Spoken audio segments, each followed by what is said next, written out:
Aye. Okay, we're now officially live. Careful what you Okay. say. Lucas, you especially. I have an entire clip of you just saying, you know what? Shut up, shut up, shut up, shut up. It's You can't lower than the blackmail recommended. him. We It's recommend illegal. use a stream bit rate of 4,500. Alright, give me a second. Go on OBS. Stream. Output. Bit rate.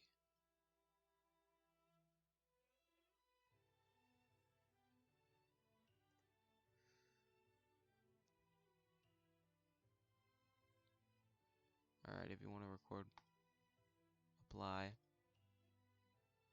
You guys, hold on. Never mind. Okay. Alright. I think I got this all working.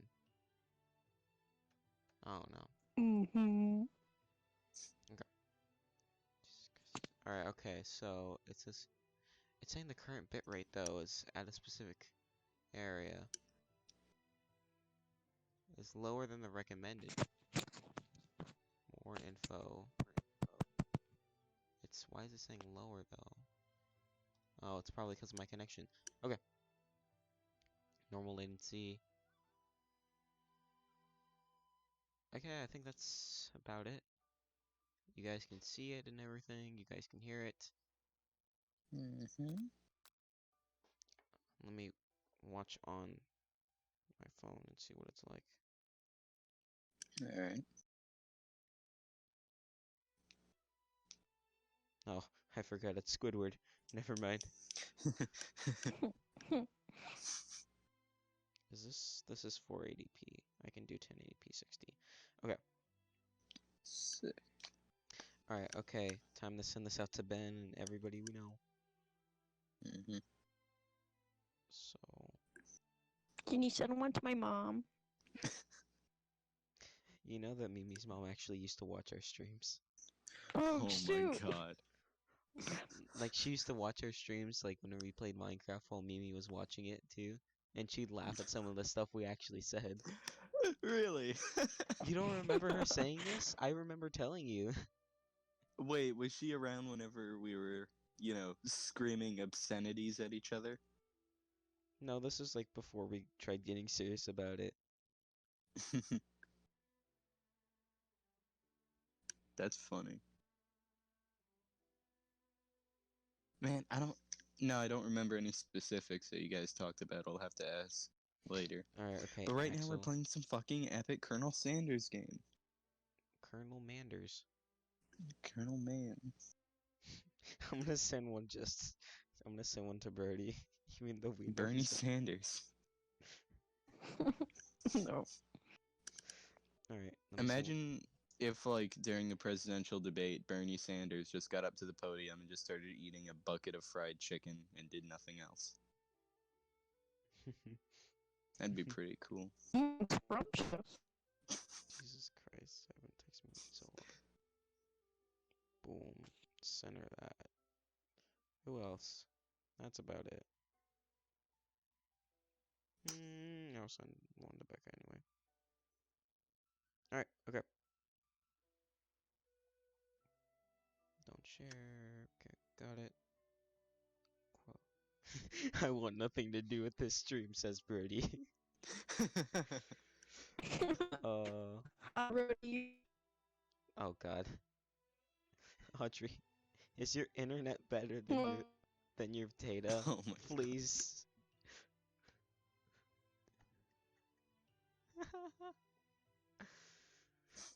Alright, and then let me send one single one real quick. I'm just imagining how bad this is gonna go whenever Audrey starts, like, reading lines. I'm just hoping she uses whatever works for her.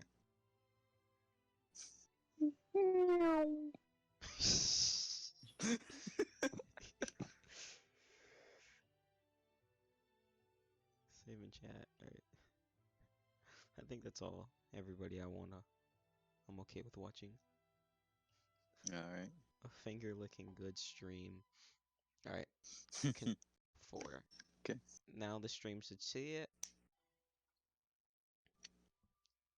Just gotta wait for it to catch up on my phone. Okay. I'm praying to God this works. Because if it doesn't, I don't know what to do with my life. Anyway, Yeah. Okay. Cool. yep, it's working. All right.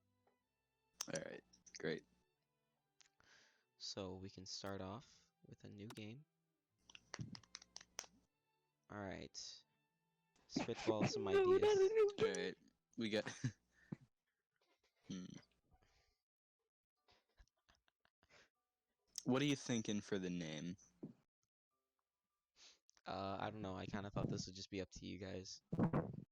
Ooh. And if I think it's a if I think it's a little too risky, then it's a no. And I'll be like, nah. Audrey, you got any ideas? No. Oh, what's the name of the guy in Ratatouille? Like the male chef? Linguini or something? Linguini. There's no way his name is Linguini. It is. It is. It is. No, I I'm- know it is. I'm thinking because like that short guy tells him that. Jesus Christ. Guy from Ratatouille. Yeah, it's Linguini. His Linguini. That's how he says it. It's Alfredo Linguini. I told you. Are you serious? Alfredo Linguini. Are there enough spaces to do that? Linguini. Oh, I ran out. I ran out of characters. No! Shit. Alfred I Linguini. mean, we can't just go with Linguin. Alfred Linguini.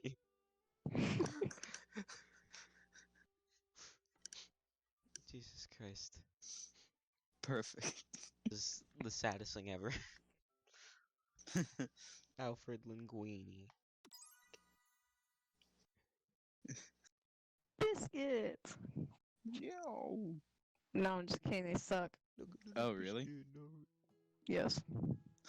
Alright, so we've all established who we're gonna be. I'm gonna be narrator. I'm gonna be Mm-hmm. JoJo dude. And then Mm-hmm. if need be, Colonel I'll Sanders too, right? Oh yeah.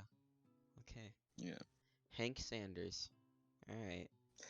Hank Hill Sanders. Colonel I forgot Hill. about that. Colonel Hill. Alright. Alright. You see Oh god. You sleep softly as the morning sun casts a warm glow through the window of your modest student apartment. Anime voice. The world is peaceful and Dusty! serene.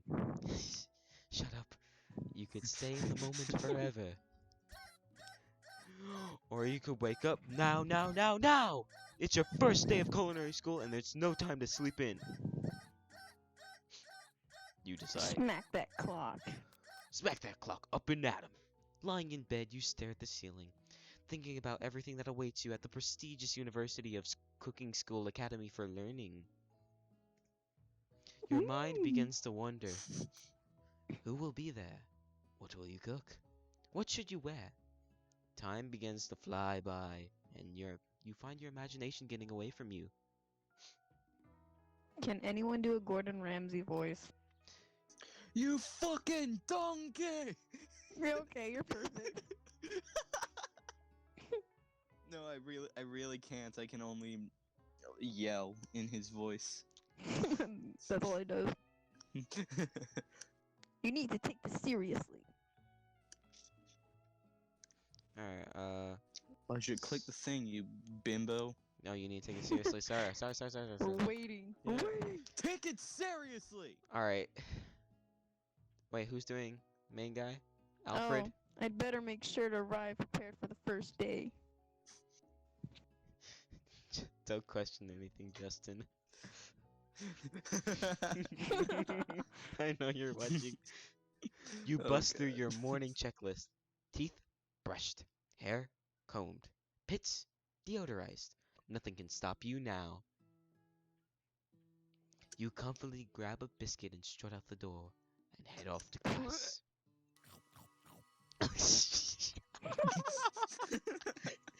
I don't think we ever heard these sound effects. Just what you No. needed to get your blood flowing. I thought that was Lucas. I thought so too for a second. Standing in the quad, you gaze upon the magnificent University of Cooking School Academy for Learning. Here comes your lifelong best friend forever, Miriam. She's the most adorably awkward person you've ever met, and you absolutely love her What? for it. Oh, dude. Good morning. No, this is Lucas. That's funnier. Good morning, Alright. Christopher Walken. Alright. No. What was the voice I did for this one again? Good morning. Oh, yeah. Good morning, Alfred Linguini. Are you excited for the first day of the rest of our lives? Actually, I'm. Because I sure am excited, a little nervous. Okay, a lot nervous. What's the? Oh, I couldn't even read that. It's just that this morning I made breakfast for myself, but when I Seriously, get it together. Well, when I ate it, I couldn't taste any love in the food. What if I'm no good? What if I fail? Classic Miriam. Raised by master chef parents, she's always held herself to a very high standard. Oh my gosh. Ever since Read we were it. little babies playing together and you rescued me from that quicksand box, it's been clear to me that you're the most loving, caring person I know. You're going to do great. I need to get you a microphone, Audrey, so badly. Audrey, This is better. This is better. Calm down. Can you move the mic just like back a little bit? Cause like we can hear it like anytime you like pronounce a P or something, we can hear it go. Audrey, stop. We're on stream. It's not Oh my just us God. you're affecting. Okay. I need to buy one off Amazon. Alright, okay. Rate it. Wait, did you already do it? Yeah, Yes. she already read it. No. Both University of Cooking School There's a cat on Academy me. for Learning famous. Shut Shut it. up. Famous 3-day only semesters. I'm afraid of being left behind and never catching up. I want to note Oh, that the no. moment you said shut up, the music cut for a quick second. Hey, fuck it. Stop it. Cut it. A sweet girl, Miriam has always had a flair for the dramatic. This summer she got so nervous about her first kiss that she chipped a tooth practicing on a mannequin. Oh, Check the Miriam, mannequin. what a dumbass you are. Fucking ate the mannequin. The Should music you cut pe- off when he said that? Should you pep talk her or change the subject to give her some relief? I Oh don't my know. Can you stop gosh. talking like that, Elijah? Should you pep talk her or change the subject to give her some relief? No, go back to the other one. Should you No. pep talk her? No. I'm just kidding. No. Decide. Talk or something. Pep talker. Oh my god. Remember that? Oh my god, okay. Remember last month when we saw that fortune teller and had our tarot cards read? Audrey, stop, dude. Okay. This is no place to troll. The lady with the mask who gave me nightmares I've been trying to forget.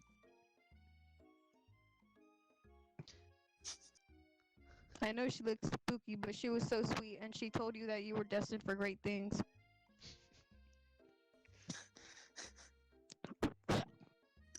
Remember that card with the fancy-looking tower and that other card featuring the handsome fellow in the red suit? I've been waiting for so long to meet a handsome fellow I could call my own. Oh, ew.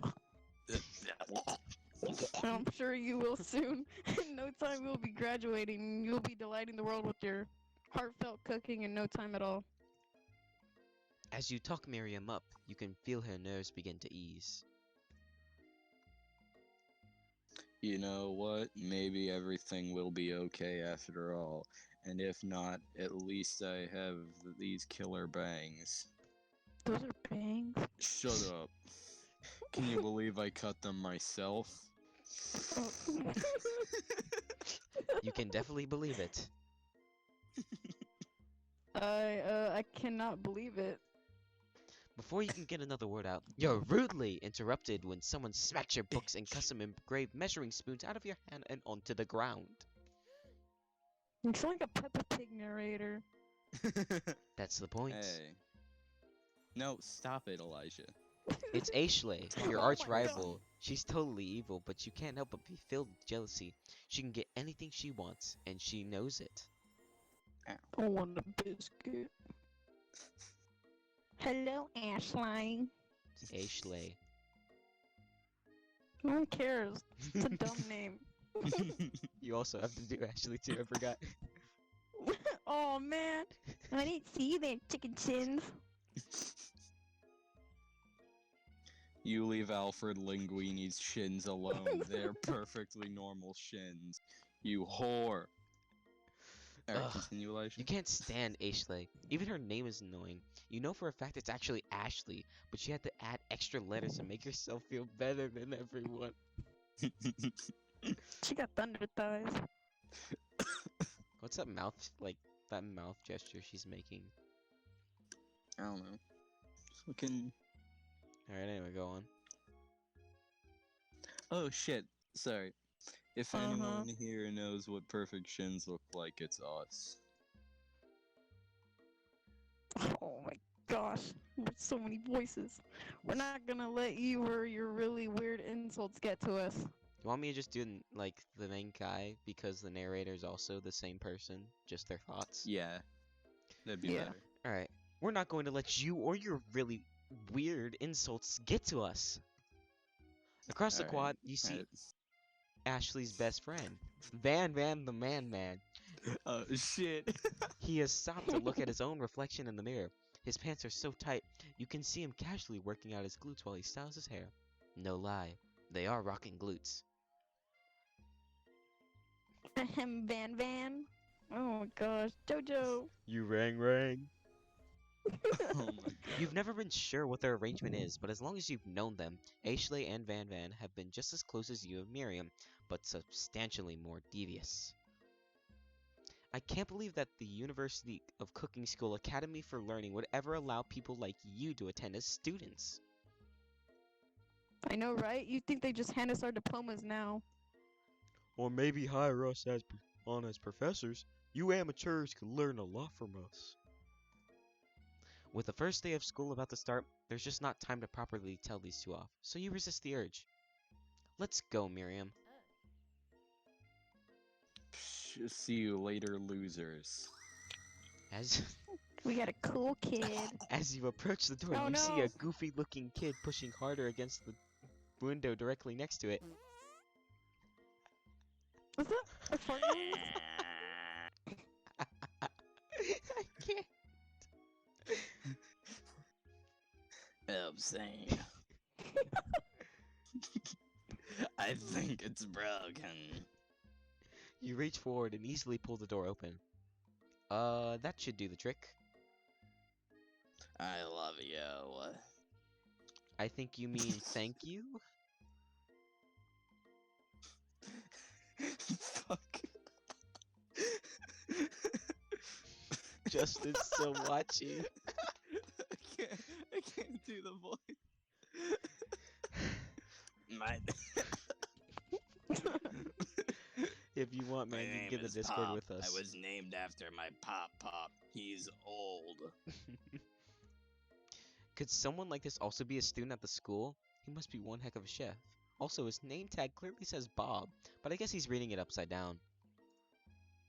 Hi, Pop. I'm Alfred Linguini. So, are you gonna make me hold this door all day? No. And with that, the young man walks into the building ahead of you. Is it just me, or is he kind of cute? I think it's just you. You both shrug your shoulders Oh. before following him into the building. You stand at the edge of the room, unsure where to sit. Other students wander in and keep themselves busy chitty-chatting. Why did I say it like that? Chit-chatting. Why did you say it? It's chit-chatting. A scruffy-looking pooch Chitty-chatting. takes his place at the podium at the front of the class. Adorable. Who's doing that one? Oh, Was I doing that one No. too? Why is there a I picture think you did of the Yoda Jared? impression for him. No, I did Oh, either God. Kermit or Yoda or like the now Oh, now. Kermit and Yoda. No, Why is there a now picture of now. Jared Fogle on the back? I just noticed that. No, I bet you that's like the CEO of KFC or something like that. I think that's Jared Now Fogle. now, quiet down everyone. Who is this unreasonably cute pup and why is he in our culinary class? You must be Sprinkle's head instructor and CEO of UCSAL. Please call me Professor Dog. I may be cute and little and fluffy, but I still demand respect. Woof! Jesus Christ. What? A cute dog is our professor? This is the best school ever! I guess only a dog's nose is capable of picking up all the nuances of fine dining and breathing. Out of nowhere, wind begins to rush around you as a swirl of cherry blossom petals fill the air inside the classroom. Oh shit. I'm chilling. Someone close the window. And then I want to slap whoever made this game. he walks in. You're immediately swept up in shut up. You're immediately swept up in the aura of this new student and his remarkable goatee. Who knew anyone could be so handsome? Time stands still. It's him. It's... If it isn't my favorite student, Harland? Colonel Sander interrupts Sprinkles, sorry, Professor Dog before he can finish his sentence. Please, call me Colonel. Colonel Sanders. A hushed murmur rolls through the classroom as Colonel Sanders walks down the aisle of desks. Suddenly, the room is sweltering. Sweat begins to bead across your brow. This is going to be a really awkward conversation with myself. You feel like everyone is looking at you, and you're not entirely wrong. Oh no. Ugh. And this over here must be sweaty sweats a lot. Maybe we should open that. Maybe we should open that window up back up there before faucet pits melts into a puddle and evaporates entirely. That's a lot. Hold on just a second. Nobody talks to my friend like that. You two both know my name. We were in the same kindergarten class. And what is it with you and all your really weird insults? Besides, when Alfredo Linguini sweats, it's not gross, it's beautiful. Look at that shimmer. You take a moment to clean yourself up. It's a good thing you didn't forget about that deodorant this morning. This classroom is hot, hot, hot.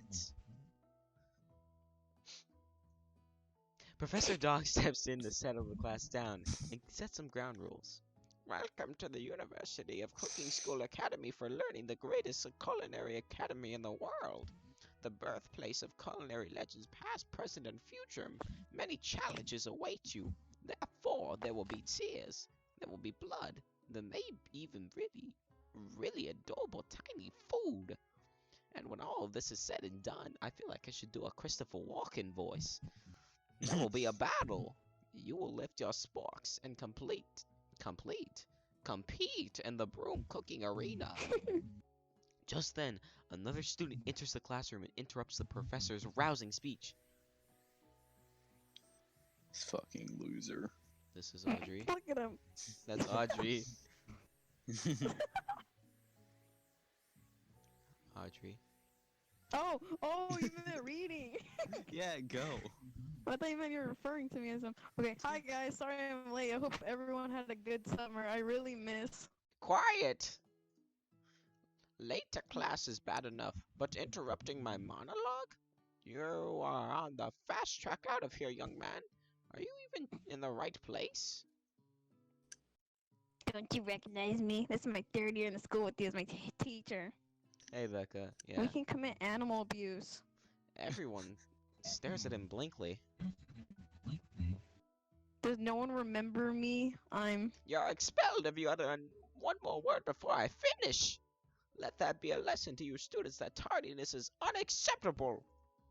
Even Clank made it here on time, rolling halfway across the town on his tiny wheels. You turn to see the student Sprinkles is referencing, who appears to be some sort of industrial kitchen appliance. where Bzz, bzz, bzz. the class I bursts like into laughter. feminists. Oh, Clank, you rascal. Sprinkle walks in the What is classroom this as supposed to everyone be? stands in silent obedience. When he gets to you, he lifts his nose in the air and takes a deep sniff. This is the Colonel Sanders dating game, so that's what you're wondering. Your No. diet is lacking. Based on what I'm picking up here, you definitely need a multivitamin. You should be taking better care of yourself. You've never had a talking dog as a teacher before. I was about to say a docking dog, but Sprinkle's reputation for being smart is tough. Being smart but tough is well known. You decide to try and butter him up by giving him a treat from your pocket. But what kind? Chicken. Chicken. KFC, baby. You reach beneath your apron and return with a chicken snack in your hand. Sprinkle's eyes goes wide as he locks onto it. His favorite. Well, I think Oh, there that's so might be some cute. competition for a new star student.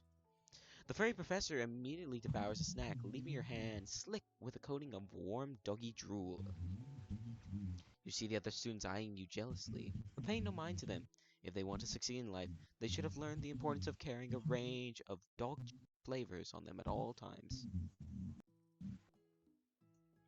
Settle down, young chefs. Take your seats and prepare to have your minds open to the amazing possibilities of culinary creation. Like the ice cream taco and the cereal burrito. The fuck? Dude, I love being diabetic for that stuff. As everyone rushes to claim their favorite seat, you're left standing at the front of the room. Only two options remain. Colonel.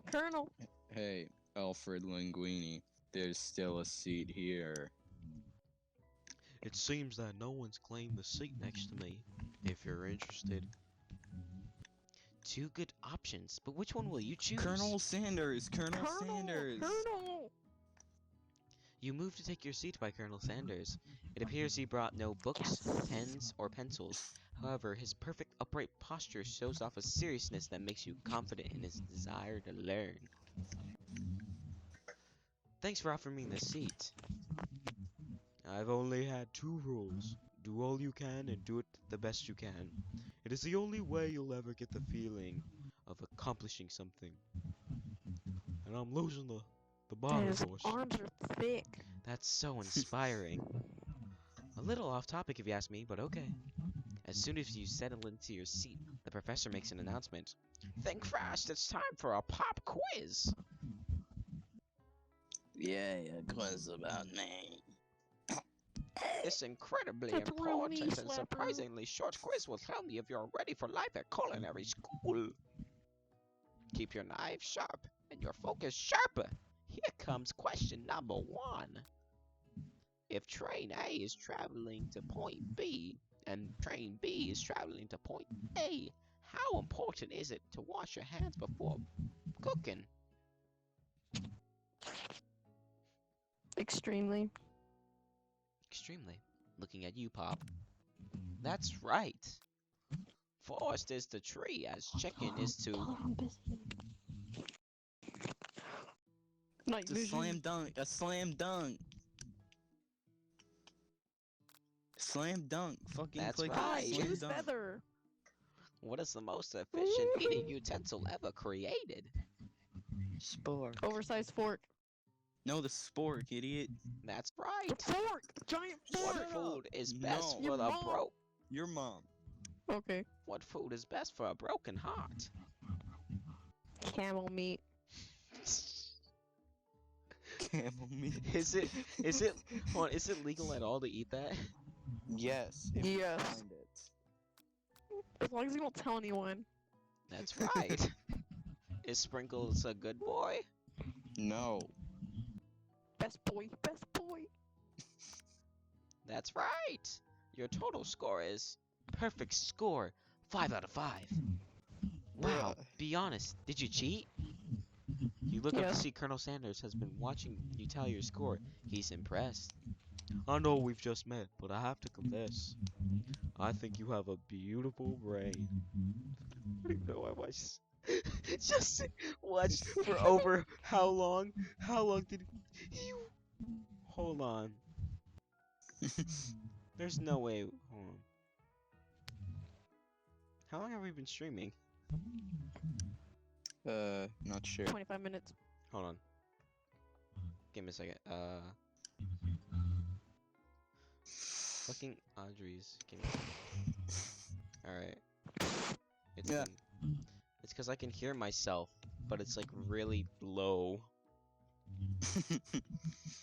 Should hit puberty. Hot diggity, Alfred Linguini, you just scored some major Colonel Sanders points with that performance. Thank you, Colonel. Alright. May I have your attention, students? I have an important announcement to make. Time for lunch. Holy shit. Wow, the cafeteria is as nice as any restaurant you've ever eaten at. It makes sense that a school dedicated to cooking would also be serious about eating. A delicious fragrance wafts through the room and tickles the end of your nose. Your mouth waters. Do you smell that? That must be our lunch. It smells crazy good. Everyone, can I have your attention? Is it about lunch? No, I just wanted to apologize for my tardiness. You see, I was... Howdy, folks. I'd like to make an announcement. Hey, I was... It's about lunch. Everyone cheers. But I... Shh! No, wait. Yeah, Elijah, God, don't steal my fucking lines. You stealer. Okay. Lunch.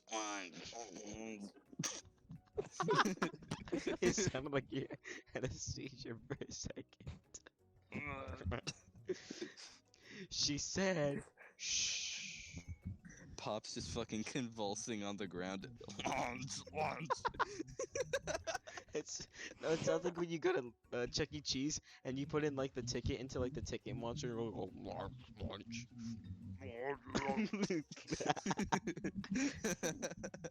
In honor of the new semester, I've prepared something special to share with everyone for lunch. That must be the smell I smelled. Indeed, A smelly that's smell. the smelly smell that smells. Smelly. You hold your breath, waiting to see what food this mysterious student has created. You heard that he's very talented, but where the rumor is true, Justin just told me to never send him anything like this again. Is this? Colonel Sander lifts a large bucket above his head, its contents glimmer in the light.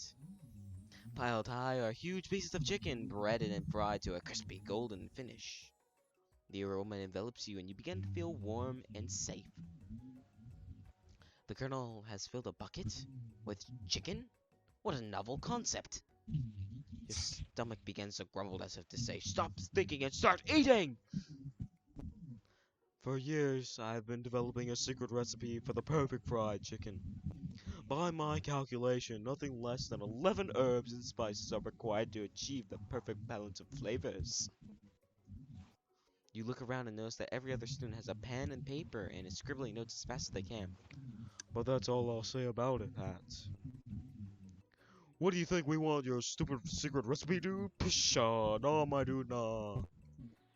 I just, drafting a last will and testament in case one of those ingredients is, poison. Got him! Oh, shoot. Oh, shoot. I accidentally did something. I did an oopsie. What'd you do? Got him! He looks around nervously to see if anyone else is laughing at his sick burn. You wait to see what Zinger Ashley is prepared to follow up, but she suddenly takes a different approach. Yeah, and I was just like writing in my diary. Dear diary, today I smelled something beautiful. I knew at that moment that only the hands of a true gentleman could fry chicken so tender. You see her body language from bitter to and evil to sweet and innocent as she slides closer to Colonel Sanders' crotch. Oh She no. realizes that he is destined for greatness and fame with cooking skills like this. She wants him all to herself. That bitch. We will fuck her up one day. Oh, look at her face now. What happened? Oh, please. Well, Van the man, if you don't want any. I'll take his. Whoa, hold on. I mean, I guess I'll try it. He takes one bite and his eyes grow wide. He starts contorting his face as he tries to hold in his pure exhilaration and act unimpressed. Easy now, there's enough for everyone. Please, my fellow classmates, dig in. You take one of the pieces of fried chicken out of his bucket and sink your teeth into it. It's amazing! Tasting Colonel Sanders' food Gracias. transports you into another dimension. Alone with your taste buds gripping a drumstick in your hand, you float weightlessly. You let the food rest in your mouth and focus on it, scrutinizing every flavor. Salt? Maybe. Pepper? Too obvious? Oregano? Basil? Maybe. But there's something else. Something dark, something spicy. You dig deeper and deeper and deeper inside of something you've never seen. Yes, even Okay, deeper calm down. still until you find it. Could it be? He really did it. How bold, how adventurous to use.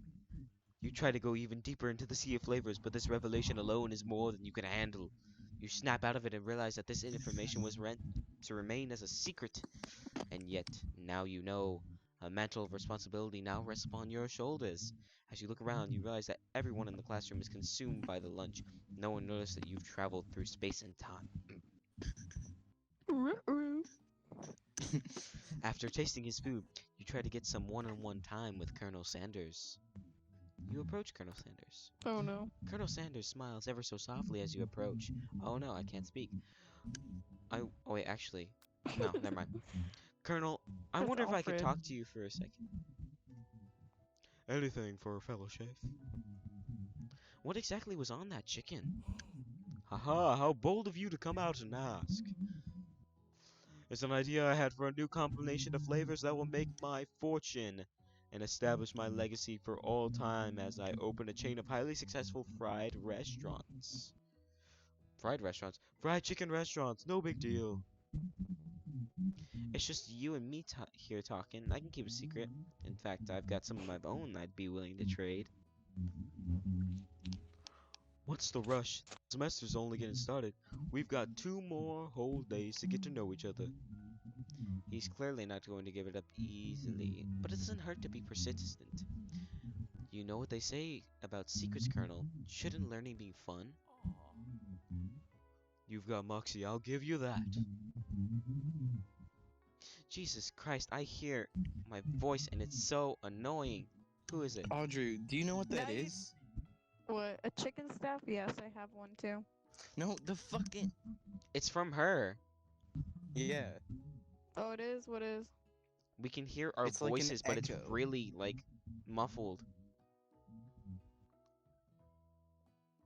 Like, for Christ's sake, Audrey. Fix it. Frying. Alright.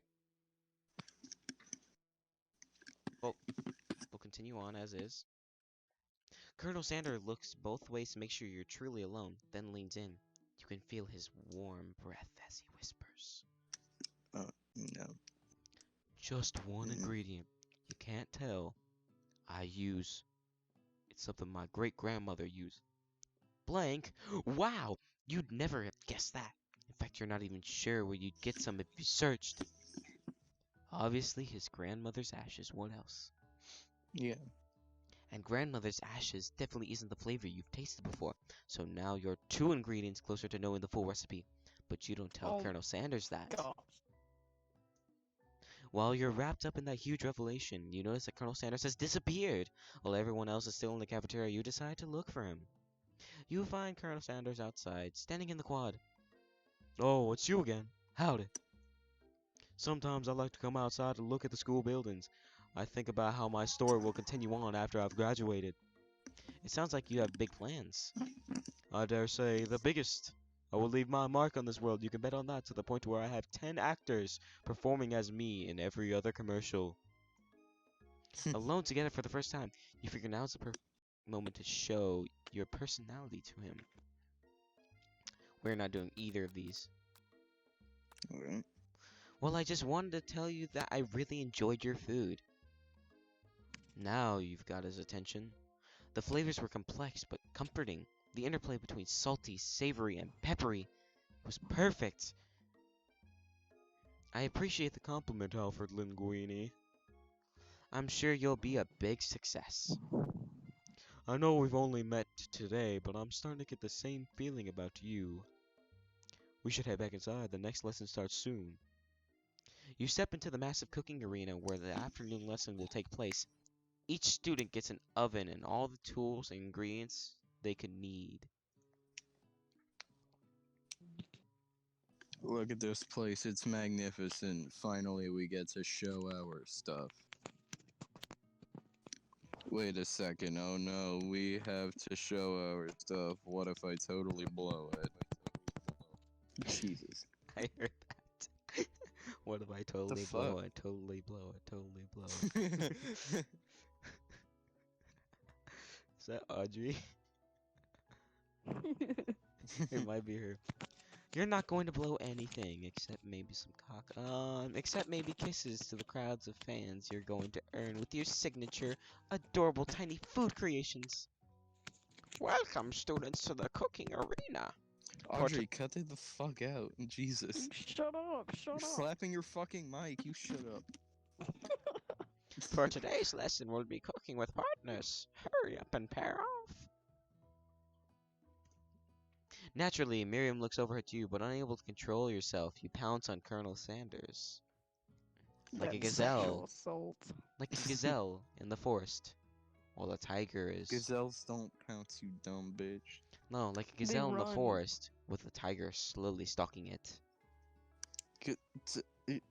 I don't Hey, think they're Colonel, in forest, That's not my how dude. it works. Tigers are in okay, rainforests, never yeah. mind. But gazelles I aren't. know, I meant gazelles. Like I'm a of doe course in the tigers are in rainforest. forest. Duh. Alright. Hey, Colonel, would you like to tackle this lesson as a team? A team of two, that is, me and you, if that wasn't clear. Want to be my partner? Sure, Alfred Linguini, I'll prepare our station. Without you as a partner, Miriam is left standing alone. Two different students quickly take notice. Loser. Fucking loser. Loser. Hello, new partner. Beep boop. Zzz. Oh, that's perfect. That works. That works. You'll play Um, robot with that. my two potential partners. I'm so sorry, gentlemen, but I don't know who to choose. It looks like you'll have to pick for her. Friend duties can be a little awkward, but that's the price you pay for not being alone forever. Who do you want to ask to be Miriam's partner? Clank. Robot. The robot.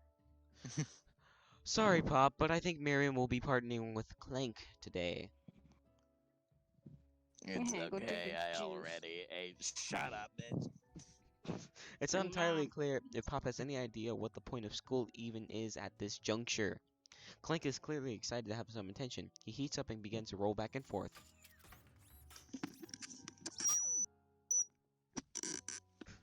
It's so good. Hold on there, fella. We don't even know the assignment yet. It sounds like she's tired now more than just monotone. We don't I'm know gonna go the with that voice assignment instead. yet. We don't even know the assignment yet. I'm not at the beach, this is a bathtub.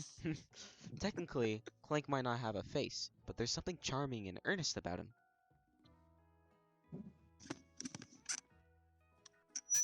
There we go. Oh my gosh.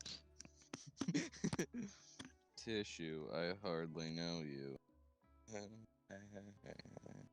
Clank judders, and the panel shakes loose. You get the impression that this is a sign of affection. Looks like you two will be fine. Now it's time to focus on your own cooking classwork. All right, you two, for today's lesson, we're going to keep it simple. Pick a basic dish and divide up the steps. No chef is an island. It takes 2 flints to make a fire. You get the idea, you idiots. Oh, fuck you, But what if you split 1 flint in half and then, you know, just split the chef in half and then you can do more. Give me a second. Okay.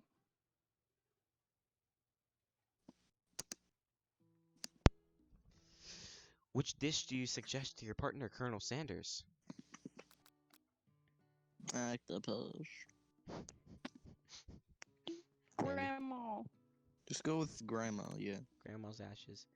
I've always been something of a down-home chef. I was thinking we can make something warm, inviting, comforting. Maybe mashed potatoes?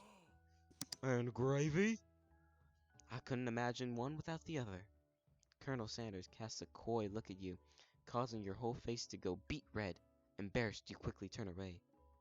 I'll go get the potatoes. No, please, let me.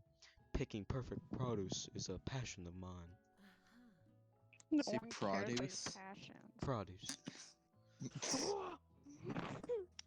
Looks like things are getting pretty fresh around here. Does someone have a crush on Colonel Sanders? Can you sound I more do. like a little more like a I have Visco a crush. girl? Just a little more like a Visco girl. Like this. No, don't do this thing. Just be like, that sort of thing. You know. We're just cooking partners. Mind your own business, thick thighs. Sanders' Huckleberry. heart is Yeah. my business, Dating and you s- better keep your fingers off my man. It's a dating sim, but it's by KFC and it was free, and we're playing this ironically because of how funny it is. Oh wait, hold on. Where's Colonel? I need a Bring him drink. back on. Alright, hold on. Did someone call for me? Ugh, Oh, fuck. no, geez, Van. While over here crushing Alfred Linguini's dreams, you're supposed to be taking care of our classwork. That was the deal, remember? Man, don't cry. Linguini. Colonel Sanders returns, arms full of peeled potatoes. He tosses them into a boiling water and he turns attention to you and your old friends. Oh, howdy there, Ashley, Van. Are we working in a quartet instead of a duet now? Actually, no, it looks like Alfred Linguini was struggling, so we offered to give them a hand. You know how it is, these young amateur chefs need a lot of mentoring. Chefs. Chefs. Chef. Chefs. I know I'm you're a professional confused, chef. man. I know you're confused, but it's a dating sim.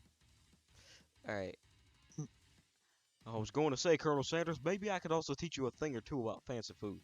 Maybe one day you might be able to get up to my level. Ha! Doubt it. Don't be rude, Van. Don't be fucking rude. Stop being a You bitch, frickin' Jojo. bitch.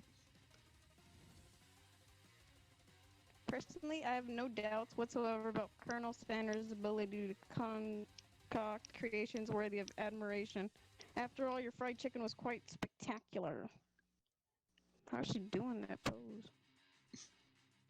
But Colonel, if you ask me, I might make a better partner for you than this thing that has positioned itself at your station. Yeah, I'm wondering. I- For Why I can't we just I bet you she weighs like a kill lot us? considering her thighs. So how is she doing it like on one leg? Are you forgetting about another thing instead of the thighs? Well, you mentioned like how is she doing it on one leg? I was like, okay.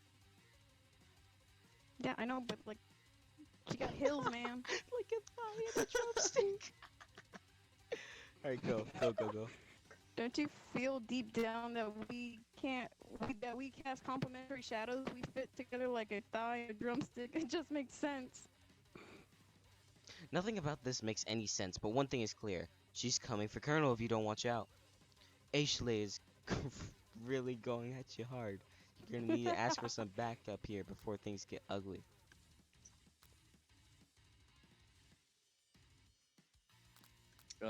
Colonel Sanders, whatever. I don't know. I'm here to Hunk of learn and hunks. express myself via my cuisine, not bicker with prima donnas. Partners were chosen at the beginning of class, so let's respect the format. Okay? You turn to Colonel Sanders and confirm that You you're on the made her same cry. page. I chose Colonel Sanders, and Colonel Sanders chose me. Isn't that right? A businessman respects all fair agreements from Technically, contracts to handshakes. I took on Alfred Linguini as my partner for this activity, and I stand by it. It is a meme, bro. It is a meme. Based on your team's behavior, I say you're perfect for each other. Neither of you has Alfred Linguini's natural talent or their loyalty. Being Oh defended by shit! Colonel he Sanders leaves you complimented feeling us. we're Oh loyal, no! bro. Anyway, being defended by Colonel Sanders leaves you feeling proud and full of potential. You look for Sprinkles in hopes that he might step in, but he's nowhere to be found. Darn those cute corgis and their short but sturdy stature. Looking at a certain short but sturdy stature person. Anyway, you look down at your station and you realize that in the tension of the moment, your hands have been cooking on autopilot. Distracted by the drama, you've already crushed the boiled potatoes into a perfect creamy mashed texture with plenty of butter and cream for its flavor. It's as if your natural passion guided you through the steps you know so well while your attention was elsewhere.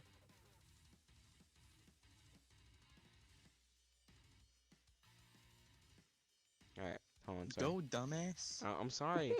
I know just what to do. Stupid. Shut up. Colonel Sanders extends his hand. He. This music is just really God, this unfitting. is so intense! It's so unfitting right now. Hold on. Until it calms down. Alright. Colonel Sanders extends his hand. He's holding a beautiful white porcelain gravy boat, out of which pours a smooth brown gravy, smothering your nearly finished potato dish. Gravy flows Ah. down the mound of mashed potatoes. The results look Ooh. spectacular. Granny would be very proud. Colonel Sanders holds out a spork to you. You reach out and grab a hold of it, but he doesn't immediately let go. The two of you stand, holding the same spork, and for that small moment, all of... Okay, this isn't Yandere Simulator, calm down. All of the madness and pressure in this crazy world stops. Your eyes lock. This moment is electric. Time stands still. If you love something, set it free.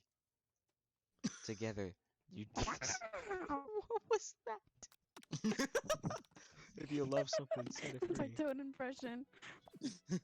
Together, you dig the utensil into the mashed potatoes and lift a heaping sporkful up. When you see Ashley with a sinister look, you know she's plotting against you to be with Colonel Sanders. And then, filled with rage and without thinking, you fling the sporkful of mashed potatoes right into Ashley's stupid, beautiful face. Act like you actually got hit with, like, mashed potatoes. Man, do something. Scooping up a fingerful, Van Van Where's tastes the Van delicious. Van? Wow, okay. Van Van tastes the dripping mashed potato and gravy and realizes that it's delicious. Horrified by this revelation, he slinks away. Will he ever be able to cook something with so much love and integrity?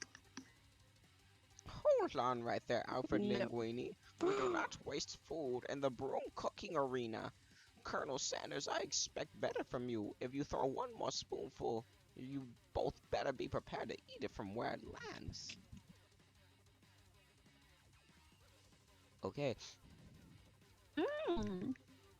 Can I? I'm not reading that. I'm not reading that. Can I I would. his I potato would. face? I'd rather kill myself. Can I has potatoes face? Van Van rushes back over, a covered dish in his hand. Why is Mashed his hand like potatoes that? with gravy? Pathetic. In just a few minutes, I prepared a full meal. Gaze upon my specialty, braised tentacle of octopus in my silky saltwater sauce, plated on a battle axe forged by my supreme chef ancestors.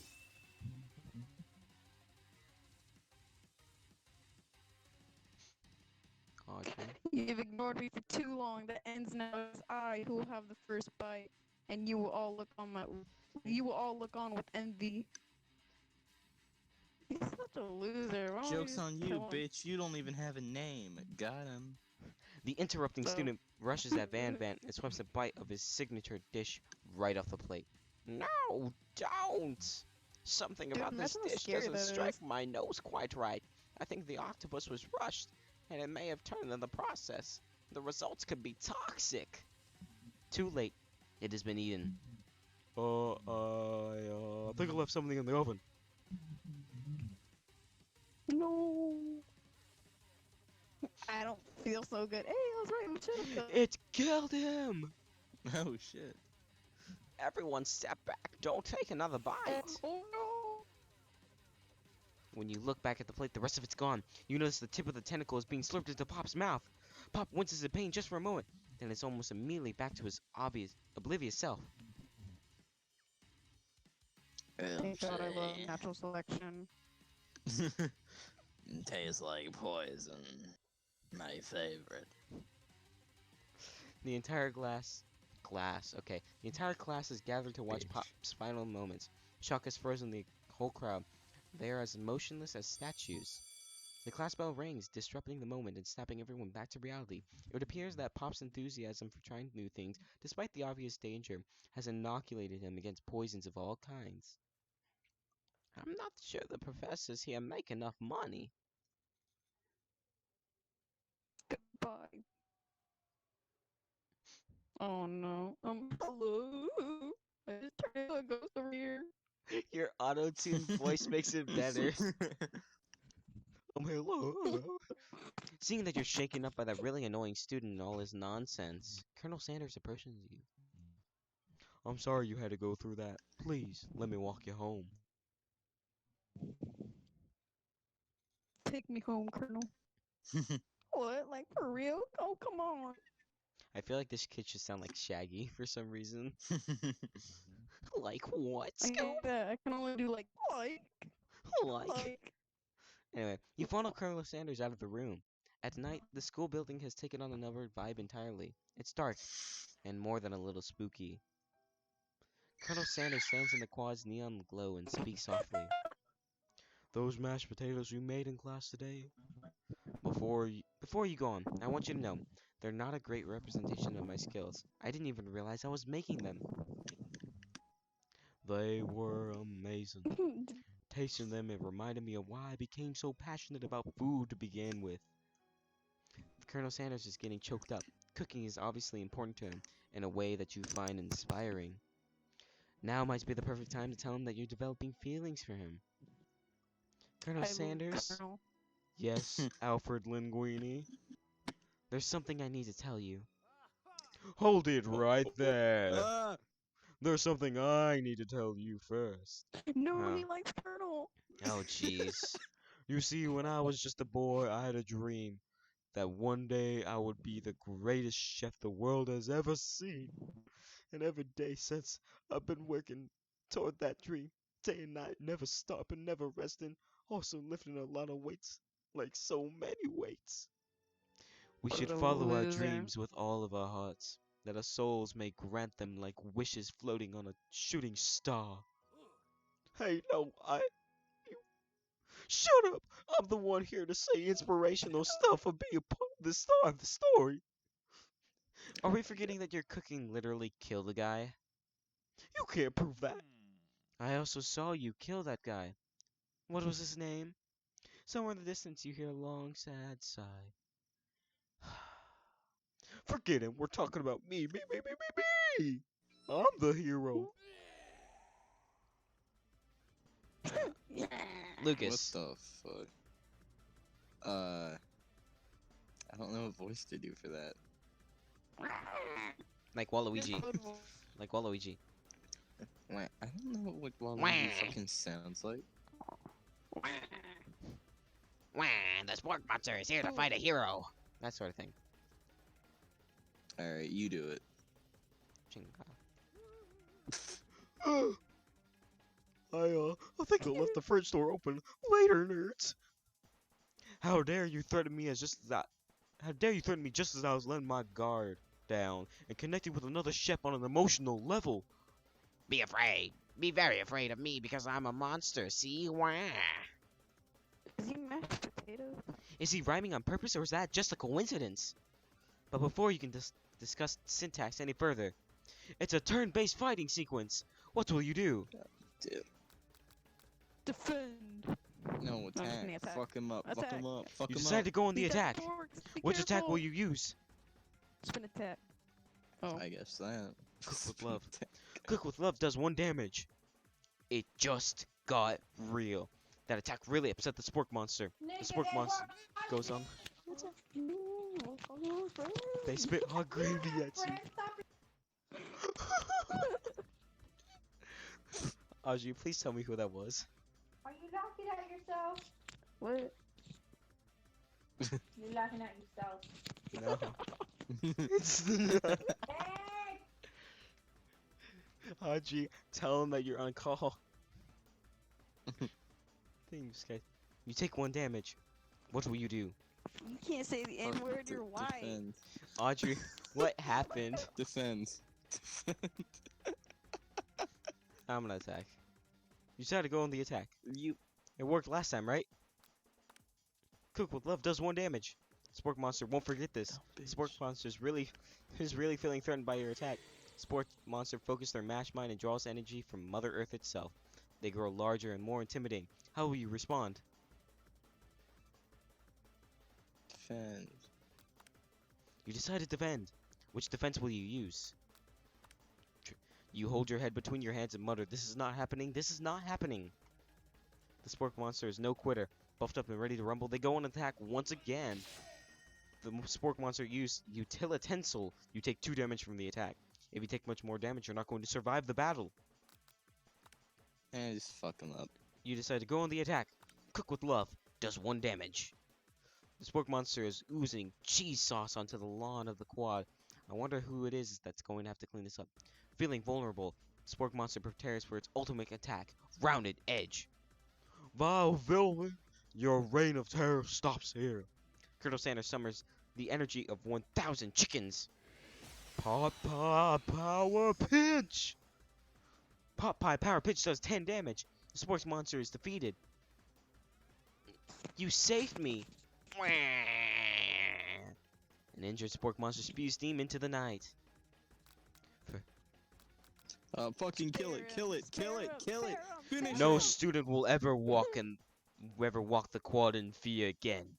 This monster messed with the wrong chef. For a meal. You ready your final attack? You'll never survive my student debt loan destruction. It does 10 damage.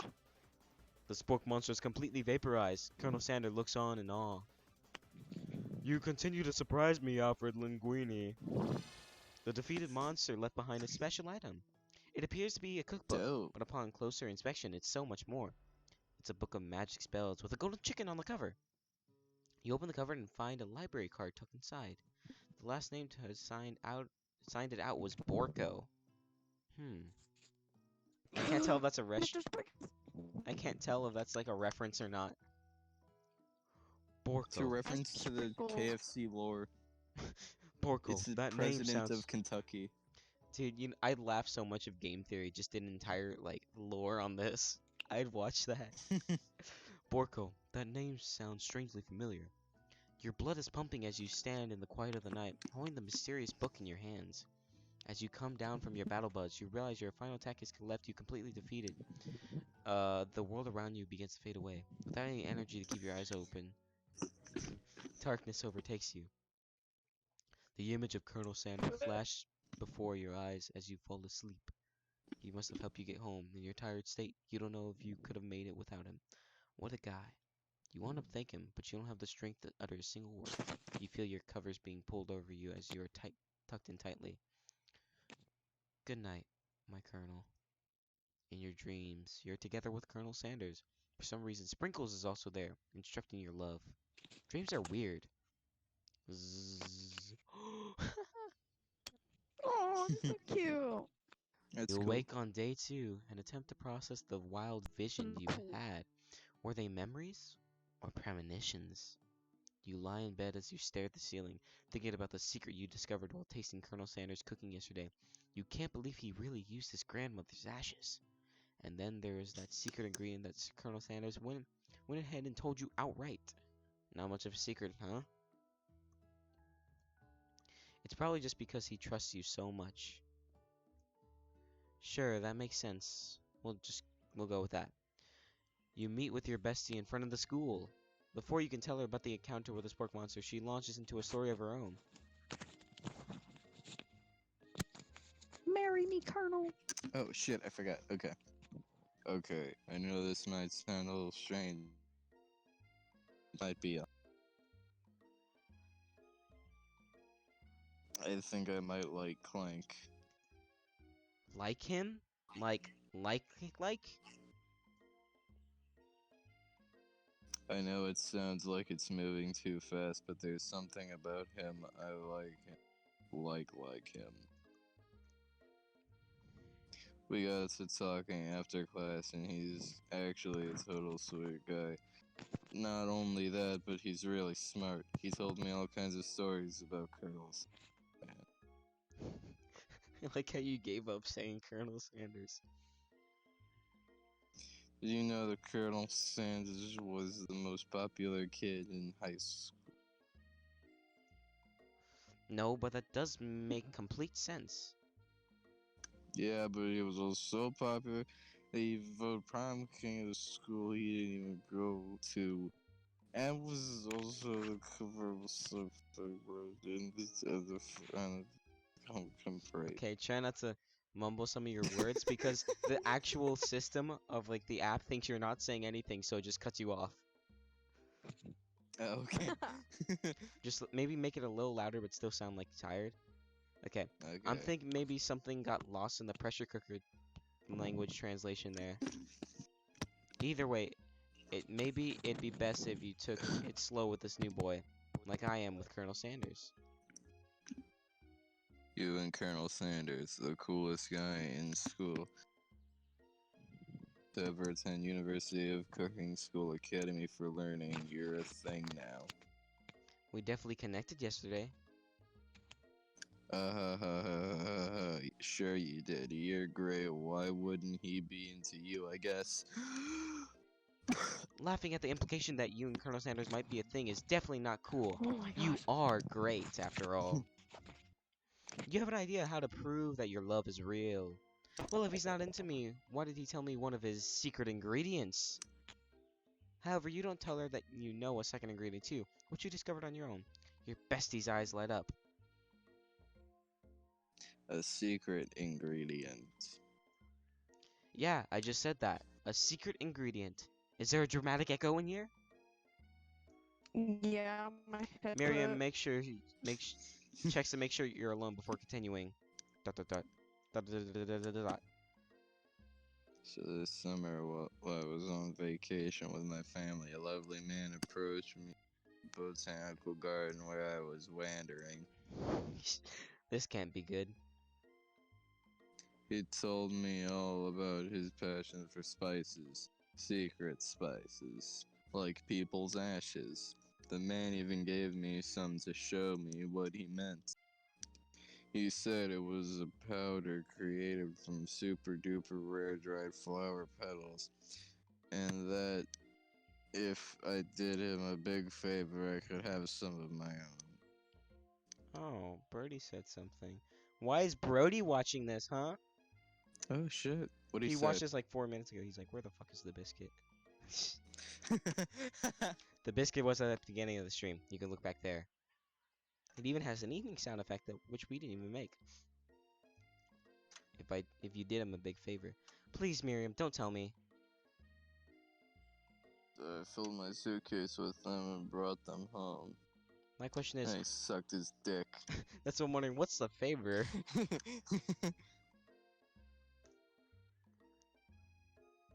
He was so nice. He even met me at the gate when I arrived later when I cooked with them.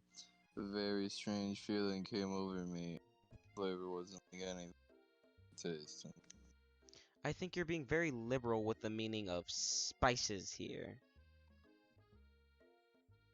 Whatever. Anyhow, we both share an interest in cooking, so we've stayed in touch, like pen pals. I bet he would love to know more about this new spice. Well, I'm definitely not supposed to share Colonel Sanders' secret recipe. And besides, I only know the one ingredient, so I doubt it'd be much of use to anyone. Please, please, please. It would mean the world to me. No one has to know it came from you or from Colonel Sanders. What do you think? Should you protect Colonel Sanders' secret or share it with your bestie? Make up a fucking fake one, dude. Tell her it's like anthrax. You quickly think of a fake ingredient name. I don't know. How about... It was the Eye of Newt. I know, sounds like some kind of witch's potion, but what can you do? Eye of Newt, wow. Her eyes light up imagining such a thing, and you figure that you've satisfied her curiosity and she'll move on. However, she immediately turns around and does some thumb typing on her phone that you can't quite see. That's probably not good. Before you can ask her to confirm that she was definitely not texting secrets to other people, you're interrupted. A wind rushes in. Cherry blossom petals fill the air. It's Colonel Sanders. He's arriving at school. Run! Run! You decide that the best way to show Miriam how serious you and Colonel Sanders are would be to run to him. Surely he'll sweep you on the back of his stallion. You'll ride away together. That'll show her good. Oh, Colonel, my Colonel! However, your sudden move is surprised. The horse rears up, kicking you directly in the face. The force blow completes and knocks you down cold. In the darkness, you see a vision. Like, ooh, Alfred Linguini, I'm here to deliver you a message. Not this guy. Like, It is important that you remember this exactly as I say it. If you forget, the world could end, so you know it's serious. I've been trapped in a realm beyond, but a great prophecy relies on my return. Only you can save me. All you need to do is repeat my name 3 times. My And that name is name is... Beetlejuice. but before you continue, you suddenly awake. What? Oh, jeez. Oh, jeez. You wake to find it's Ned. Colonel Sanders tending to you. He Ned. rouses you back to life with a satchel of secret spices. Or is that just his naturally seasoned musk? Elon's musk is better. Shut up! Lean fuck. in. No, we are not doing that yet. Door! Horseshoes. Maybe he shouldn't be riding a horse to school, and maybe you shouldn't be running up to animals you don't know. It's hard to say who is in the wrong here. But one thing for sure, that Colonel Sanders is pretty dreamy. Fuck that horse. That horse has beautiful shoes. I could really feel how smooth and sturdy they were when they were pressing into my face. That's nice to hear. No one really appreciates good craftsmanship anymore. And with that, Colonel Sanders disappears into the school, leaving you and Miriam to follow. When you enter the classroom, you see your two rivals, Ashley and Van Van, doing something bad. By the way they're hiding, you know it must be really bad. Like counterfeit. Are they smoking? Or are they gay? They're Or are they smoking gay? weed. It's gay to smoke. Anyway, like counterfeiting recipes bad, experimenting with restricted ingredients bad, like summoning a demon bad. You try and get a peek over Van Van's hulking shoulder, but he sees you coming. Whoa there, little one, I'm not sure you're ready to handle this. Why don't you make like a bee and mind your own wax, honey? I was like, what the heck? Fucking act like you're not Dude. interested, dude. Dude. Dude. You sit near the rivals, but leave your back turned to him. You even hear Van Van mutter something that sounds a bit like a magic spell.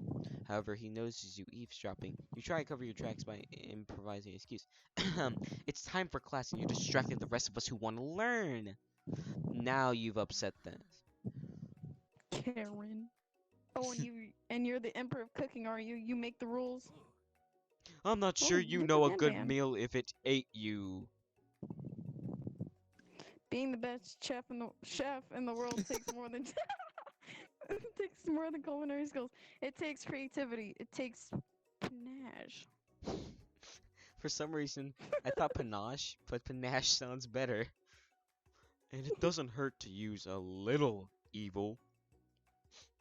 You finally get a look at what they are hiding, and you instantly recognize it. It's a book, just like the one you found after the encounter with the spork monster. That's the same book. That's the same book I found last night in the quad. Oh, sorry.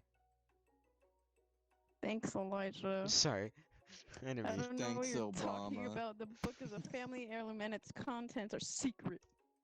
You notice that they have just been studying the book. They've got Pop pinned to the wall, and they're tossing potato skins at him as he tries to catch them in his mouth. Wait, didn't he die? We're playing. No, he didn't. No, we didn't die. Before he you can dig in lived. any Oh, further, you're shit. interrupted by the arrival of more students. It's almost time for class.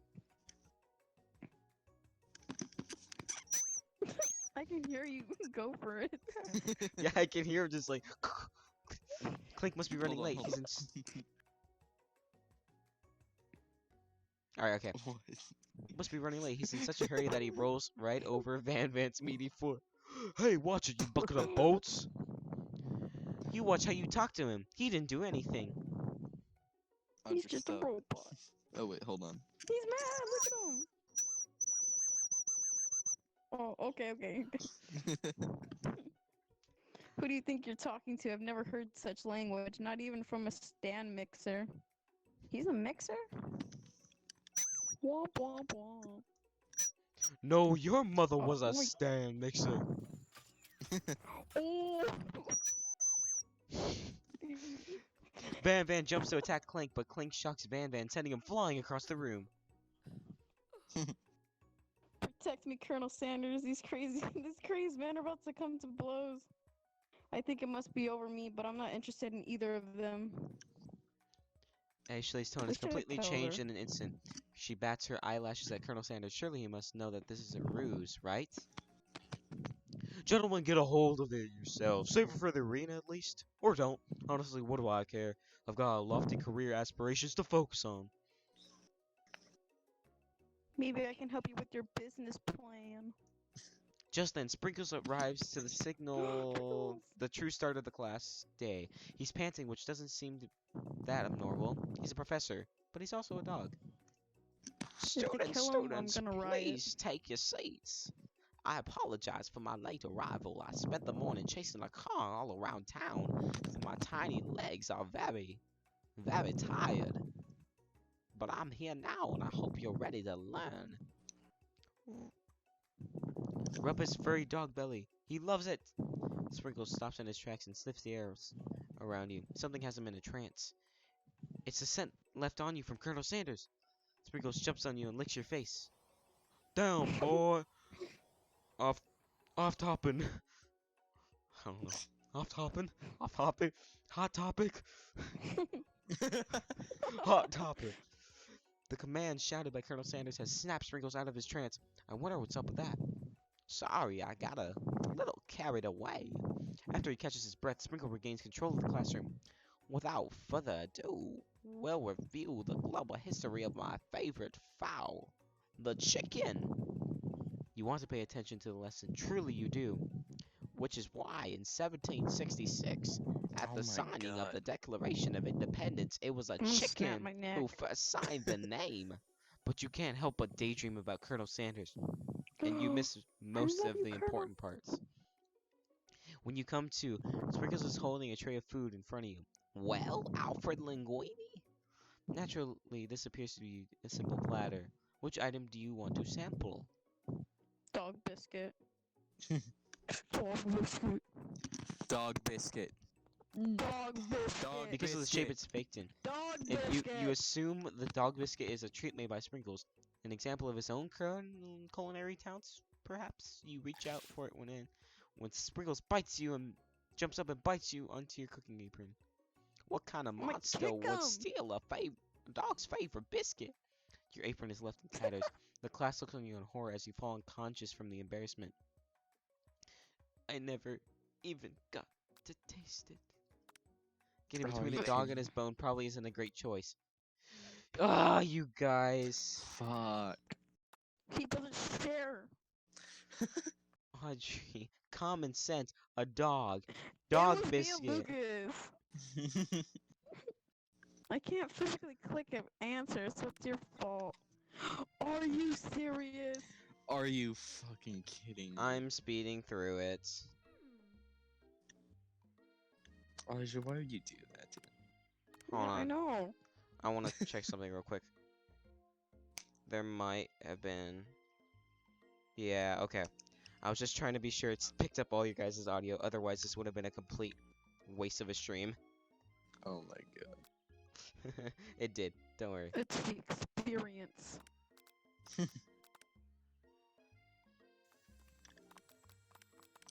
I love you, Colonel. Look at him. He's so awesome.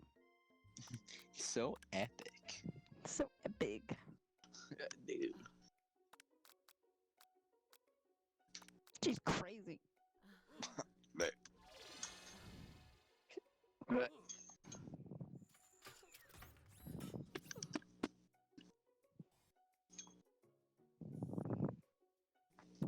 Alright, okay. Good Just job, take the Elijah. water. Just take the water or something. Yeah, just take the water. You grab the glass of water and gulp it down. It's cool and crisp, like the pure snow melted by a mountain spring. Hey, that was mine. It was from my Oh my. Oh my god. from my favorite toilet. You owe me $6. And you've got excellent taste. You think to yourself, geez, I should pay better attention.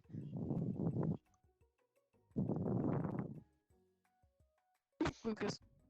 We all made mistakes. I'm sure he'll forgive you someday. Come on, it's time for lunch. I just ate a biscuit. Before anyone can relax, the cafeteria lights dim, and your rivals enter to make a dramatic announcement. Oh my god. Today's lunch Team will be Rocket. prepared. Via time competitive cook-off. The level of theatrics with God. this two is off the charts. Step up and tell him. You're on, bitch! Alright, do that one. A bit of lunch competition, eh? Count me in. Okay, what the If heck? I have to wipe the tables with you fools before I set my lunch down on it, then so be it. I'm not the fool, you're the fool, fool. Good one, Van. I like your gumption. Alfred Linguini, I'll be watching your performance.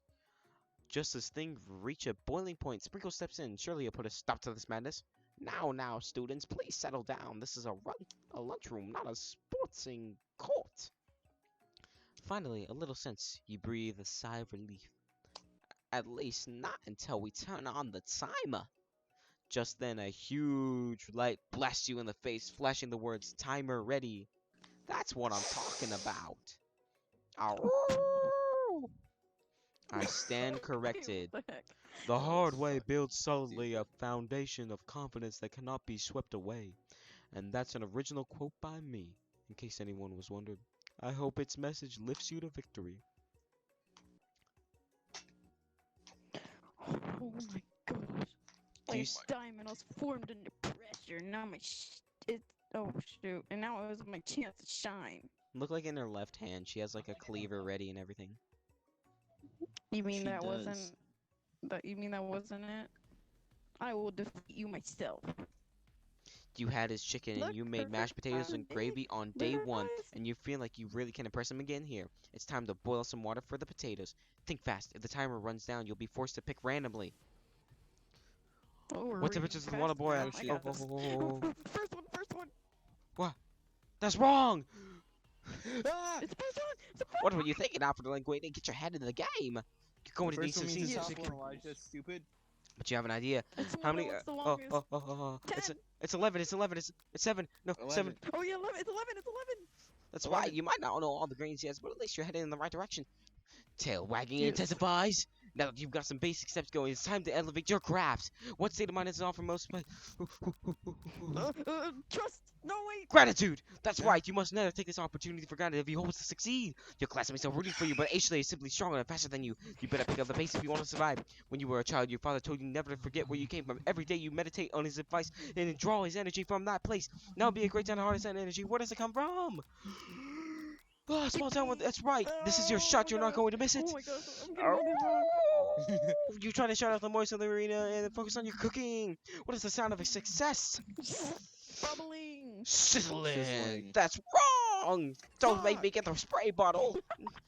Next Damn question. You know the Colonel Sanders, Colonel I believe in you, Alfred Linguini. He's actually cheering you on, which would be awesome, Colonel except is you know giving that us he's watching strength. you make totally forget what you were doing. Now all you can think about is Colonel Sanders. How many disposable grades would it take for a Victoria bathtub? What were you thinking? You should Second back into one. the competition. Gah! Second You're standing on the one. shredded desert holy with just go, which one do you take? What a hunk! I know, right? Oh my god. You know what? You should be focused on the challenge. You're falling behind. Exchange wedding vows. What does that have to do with disagreeing? Woof woof. You're really struggling to keep up. Now the next station, actually, it's starting to be Boys on was playing out of animals. It's colorful and complex to make it things you touch and biscuit into their own the same as you do the car gas. Yeah, yikes. Yikes.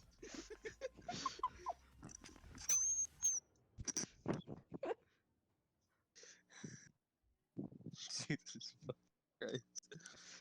I know You should you read it really love fast. nothing more than seeing your fellow in the kitchen battle, but sometimes I mean sacrifice and such.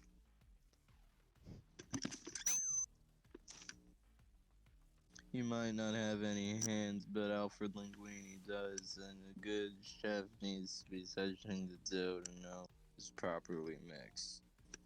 There's an easy way and a hard way. You don't get far by going the easy way. When you hear everyone talk, you realize how serious your error was. You immediately shove your hand into the mixer to rescue the dough before it's overmixed. Alfred Linguini, no. But you're not fast enough. Your hand gets stuck and Yes. immediately crushed by the spinning beaters. There's no way you'll be able to use that hand for the rest Oh, of the match. fuck. Colonel Sanders hates you We're gonna said. die. No shit. But you often find that is the easy way can turn out much She's more a chicken difficult. leg of a hand. Everyone, stop what you're doing right now. This battle is over. It can't be. I was so close to finishing my dish. Sweetheart, look in your hand. You simply can't go on. Oh, that's too bad. And here I am with a completed dish ready to serve. Surely that makes me the winner by default. No, it wouldn't be fair to compare the two on the account of Alfred Linguini's injury. You see Sprinkles begins to lick his doggy chops as he locks onto the dish. But I suppose you should at least tell us what you prepared. Well, because I'm the sweetest, I skip straight to dessert. Oh my, that looks so gross. It looks like a poop. It looks like a poop. Hurry up, just say it. Dome, you'll find a wide array of delights. What? Just go. Okay. Okay. Taking you on a journey of flavor that tastes good and tells a story of excellence. I was going to ask Alfred Linguini to do the honor, but since you're injured, I'm afraid pouring this creamer of delicate hot chocolate sauce might be too difficult. I have no idea what I just read. Colonel Sanders, if you wouldn't mind lending me your strong, steady hand. Colonel Sanders pours the hot chocolate sauce on top of the dome, causing it to melt away, revealing the ingredients hidden within.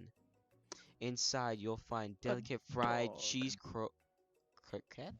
Croquette atop a slice of honeycomb, ice cream, 2 ways, tender nougat, and pearls of blueberry gelée. Anyway, Colonel Sanders seems intrigued, but perhaps not impressed as he dips his finger into the chocolate sauce. Simplicity isn't your strong suit, isn't it, Ashley?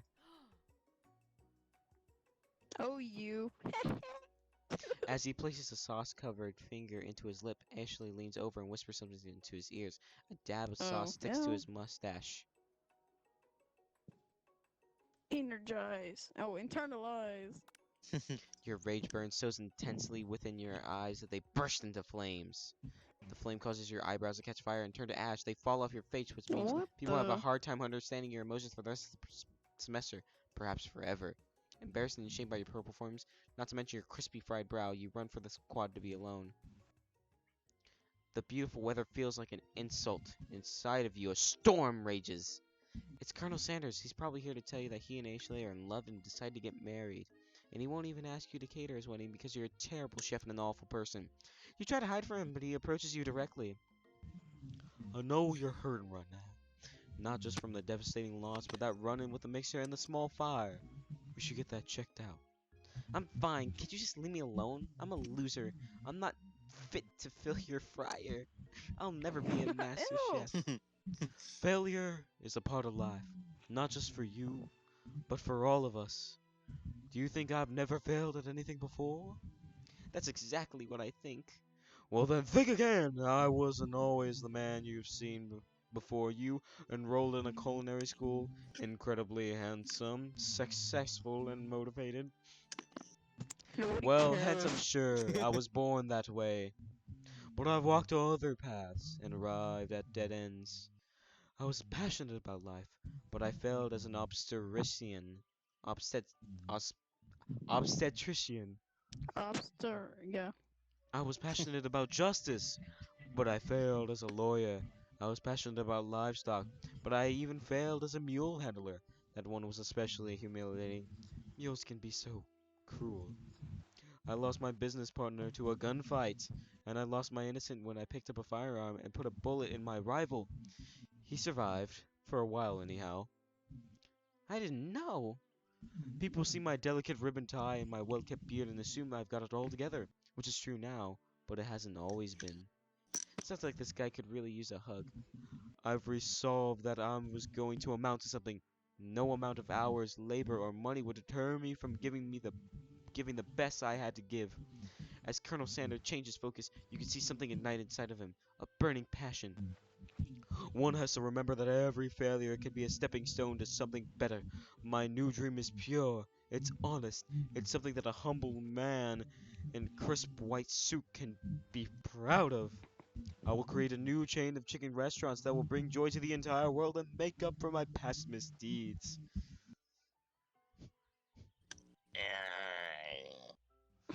Just as your moment grows intimate, you're interrupted by a threatening, shadowy appearance. Battle scarred from the night before, you prepare for the worst. Wah! Gorgo, the Spork Monster is here to fight. A hero. Is anyone feeling a bit of deja vu?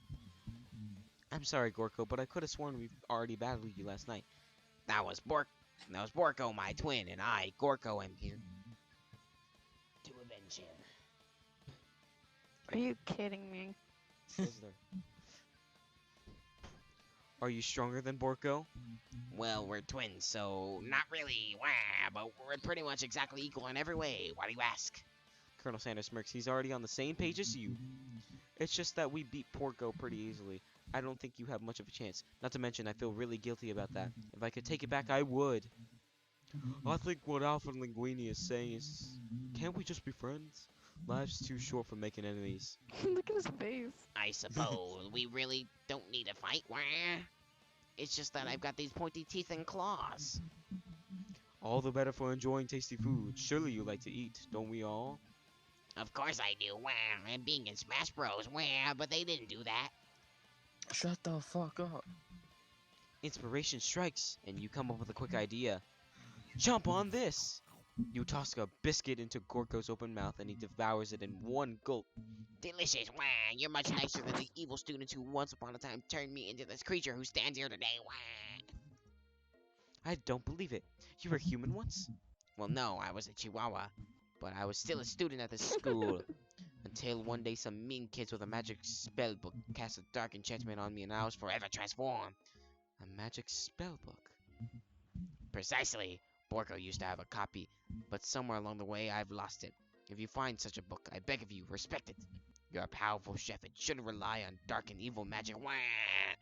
No, you should be protecting the innocent from those who would cheat them through sorcery and gear.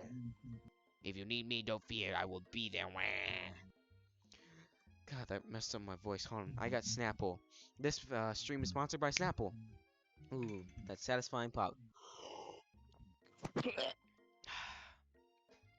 It sounds like there are some bad Dude, cooks I in want the chicken some of life.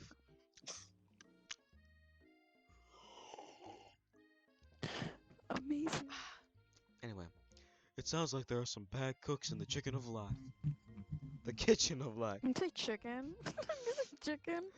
Alfred Linguini. Together, I'm sure we can defeat them. Come back to my hideaway and we can discuss. A personal invite? Yes. You can't imagine what Colonel Sanders' home must be like, but it sounds like you're about to find out. Stepping inside Sanders' home, you're surrounded by his things. You start to feel a special bond with him. It looks like you live such an exciting life, Colonel Sanders. Every day can be an adventure if you approach it with the right attitude. Long ago, I made the decision to never stop searching, never stop working, and never stop imagining. Have you been working on any Those recipes of people. your own lately? I'm excited to talk about food with another ambitious chef. Well, there is something. It's just a side dish that I've been tinkering with, trying to find the right balance of flavors and textures. I'm not sure I've nailed it yet, but I'm close. Colonel Sanders' eyes perk up as he starts wondering what dish you might be describing.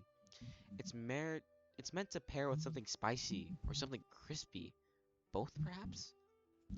Now you've got him right where you want him. Should you reveal your new creation to him, or keep it a secret just for you? Reveal Lucas? it. Reveal it. Yeah, reveal it, sure. You decide that you're ready as you'll ever be to share your original cooking with Colonel Sanders. Before you can talk yourself out of it, you decide to dive in head first. You reach into your lunch bag for a special dish that you've been keeping on the ice all day. I present to you my original coleslaw. The shredded cabbage dish glistens in the light of Colonel Sanders' Lux hideaway. Magnificent! No. Together you chow down on the creamy slaw until just a spoonful remains in the bowl. Do you mind if I hold on to the last bite? I like to have it around so I can admire its taste later and think back on this moment. Nope, you're gonna steal it and use it for your chain of chicken restaurants. Foreshadowing. You could offer him to make him more, but Bring he back seems the like a very Snapple. sentimental kind of guy. Sure, why not? Please make yourself comfortable. I'll be back in just a moment. You now realize would be the perfect time to do some snooping. Around the room there are various items that you can look closer at. Each seems to radiate memories and emotions. Tap on the item to discover more about the Colonel. Oh, Do the chicken. you notice a very realistic stuffed chicken sitting on the corner table. When you pick it up, you realize it isn't just realistic, it's real. Taxidermy must have been important to Colonel Sanders when it was alive. A little note clipped to the foot reads, "The true state bird of the great state of Kentucky." Tap on an item to discover more about the Colonel. Oh, his grandmother's ashes, Are probably. those You take a closer look at the large urn sitting in the nearby pedestal. There's a plaque on it. It's dusty. When you wipe it, you can read the inscription. It says, "Here lie the ashes of all my past careers and business failures." Poor guy. And my grandma. Tap on an eye and discover more about the Colonel. What's that to the left of it? do that thing on the table? No, look at the left, right here. The very Is left. that Danny DeVito? It's Danny DeVito. No, dude. very left, very left. I don't know. This Click must on be it. where he keeps the secret recipe. You think for a moment, what number is important to Colonel Sanders? Then it dawns on you. As soon as you turn the dial to 11, 11, 11, it's the safe opens. Inside it, you find a single note. Tap on this. I can't read cursive. Do you want us to keep looking at these stuff, or go to the door? No, tap on Yes. the door. Tap on the door, dude. We'll do Oh, Danny yeah, DeVito do real the quick. door. Hold on. An adorable little baby crawls Oh. across the floor. From the goatee and the mustache combo he sports, you figure it must be Colonel Sanders himself. Or maybe No, that, it's or maybe Danny it's a drumstick DeVito. that he seems to be waving like a rattle. Who frames a picture of just himself? Probably the same type of person that would make their own face the logo of a company they founded. Am I right? You open the door to Colonel Sanders' closet to find a robe, his signature white suits hanging with him. You take off one of its hangers and try it on. The jacket is a bit big for you, but it's soft and comfortable. You give yourself a deep hug, breathing in his scent. They say home is where the heart is. Is this what they meant?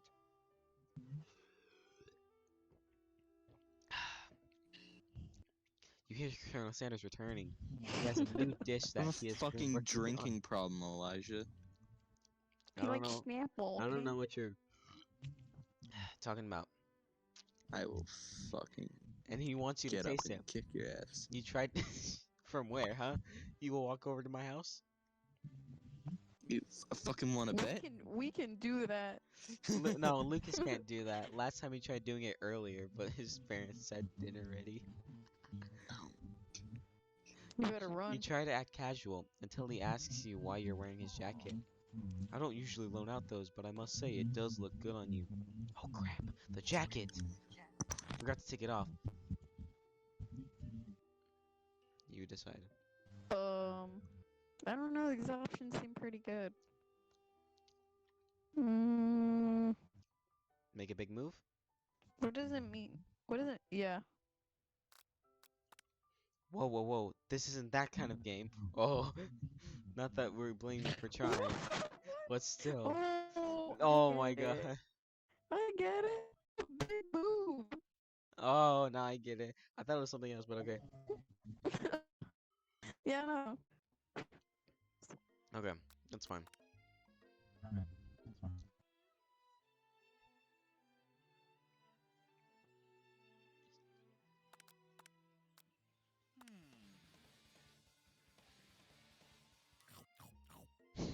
I love the theme song for the Spork Monster.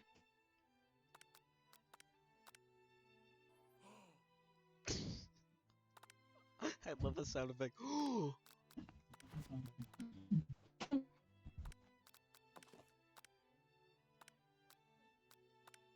Danny DeVito. Um, Alright, okay. We'll look at the other stuff. A lock of silver hair is woven through the teeth of the comb. Upon further inspection, you realize that the hair Delisted. therein isn't just silvery in color. It's actually made of spun silver. Tap on. Okay. Seems like right now. A scented candle. You pick it up and try to identify the smell. Power tool? Freshly Bacon. starched collar? A piece of wood floating in a lake? Summer of '69? No, it's one of the secret recipe ingredients. It's his grandfather's ashes. You gaze out into the window across the vast lake and mountain range beyond. Just then, the ghost of Student pops up. Are you thinking about heading out into the world on a quest to avenge my death? Wait, what? I never even learned your name. Why would I avenge you? I could just tell you my name right now. It's Can't you see I'm in the middle of something? You open the window a crack, and the ghost is swept out with a breeze. The photo appears to be Colonel Sanders, except he is an old man visiting the pyramids of Egypt. Maybe this is where Oh he my discovered God. one of his secret herbs and spices. Tap on an item to discover more about Colonel.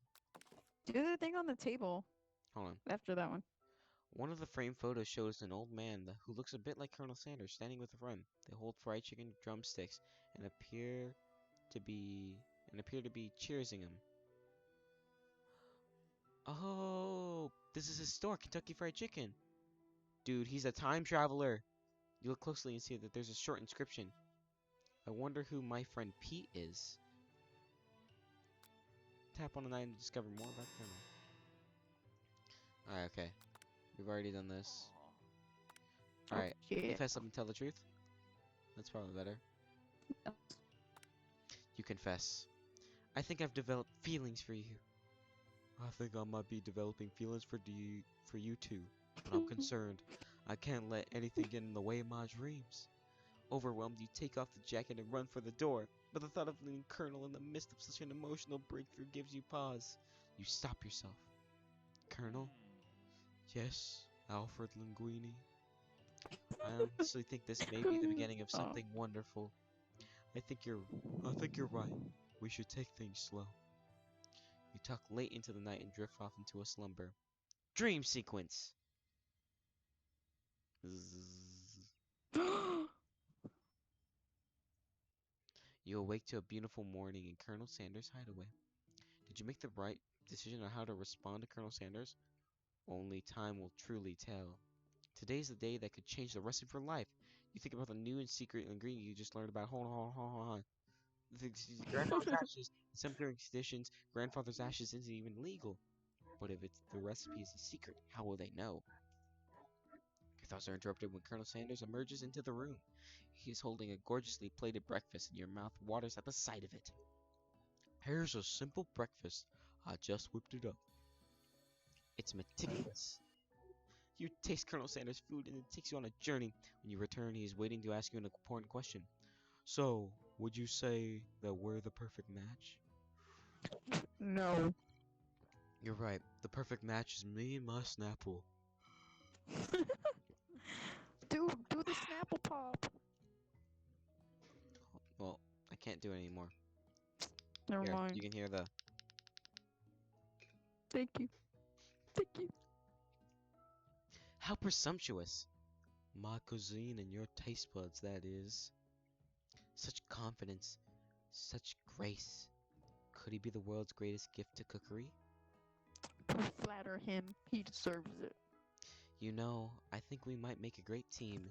And where the hell is Lucas in the midst of all of this conversation? I think he's zoning out. He probably. Oh shoot. Is it him? Incoming transmission. A single tear begins to pool in the corner of his eye as he gazes out the window. And with the right business partner, I know I can't fail. Business partner? Could he be talking to you? It's all happening so quickly. Overcome with emotions and confused by your feelings, you're on the verge of tears, unable to speak. The only answer you can find is run out the door and get home. There's still one more day of school after all. The University of Cookie School Academy for Learning waits for no one. You get home to find something very surprising. Your best friend is waiting there for you. Lucas, Where have you? Shut the fuck up. Where have you been? Because I had one heck of a night. I've been desperate to talk to you about it, but I couldn't find you. I got worried that something had happened to you. It's okay, I was just... But now that it turns out you're fine, I can get you up to speed on the saga of Miriam. Sure, but... You will not believe what happened to me after school yesterday. I went on a date. Congratulations, I Lucas. think I can believe that. Shut up. Since I've been partnered up with Clank, he asked me to go out. Of course, I told him you'd better keep your dials turned to polite and respectful. That kind of Girl. fuck. But he was You can tell he doesn't want to but- go through with this. but he was just interested in spending some one-on-one time together and getting to know. So I said, yeah, sure. I can get to know the little metallic guy. You can tell Lucas just doesn't want to do this anymore. Yeah. Long story short, he took me skydiving with his friends, but things quickly spiraled out of control. Did you just say skydiving? As if that's a typical date to go on while with a talking pressure cooker? And now I'm not really sure where we stand. You don't give Miriam the time to tell her whole story, however. Bottling up the details of your own night is just too much to bear. And I went on a date too, back to Colonel Sanders' house where I spent a night with him. You what? Nothing happened, but the emotional connection. Wowzers. Miriam tells you to move on from this whole Colonel Sanders obsession and focus on school. If being obsessed with Colonel Proper. Sanders is wrong, you don't want to be right. After a short argument, you both agree to go your separate ways. When you arrive at school, you encounter your rivals in the quad. You can tell from the distance they're picking on Pop, though he himself might not quite grasp the fact. Because you know, he's Pop. What's a swirly? It sounds delicious. Oh, it's great. I'll order you one up right away. I'll have my swirly with sprinkled, please. Sprinkled dog in the tree. You can't get your swirly. Wait, you can get your swirly dip too. Why don't you pick on someone your own size? Because I'm Isn't literally Pop the taller biggest than him? person at this school?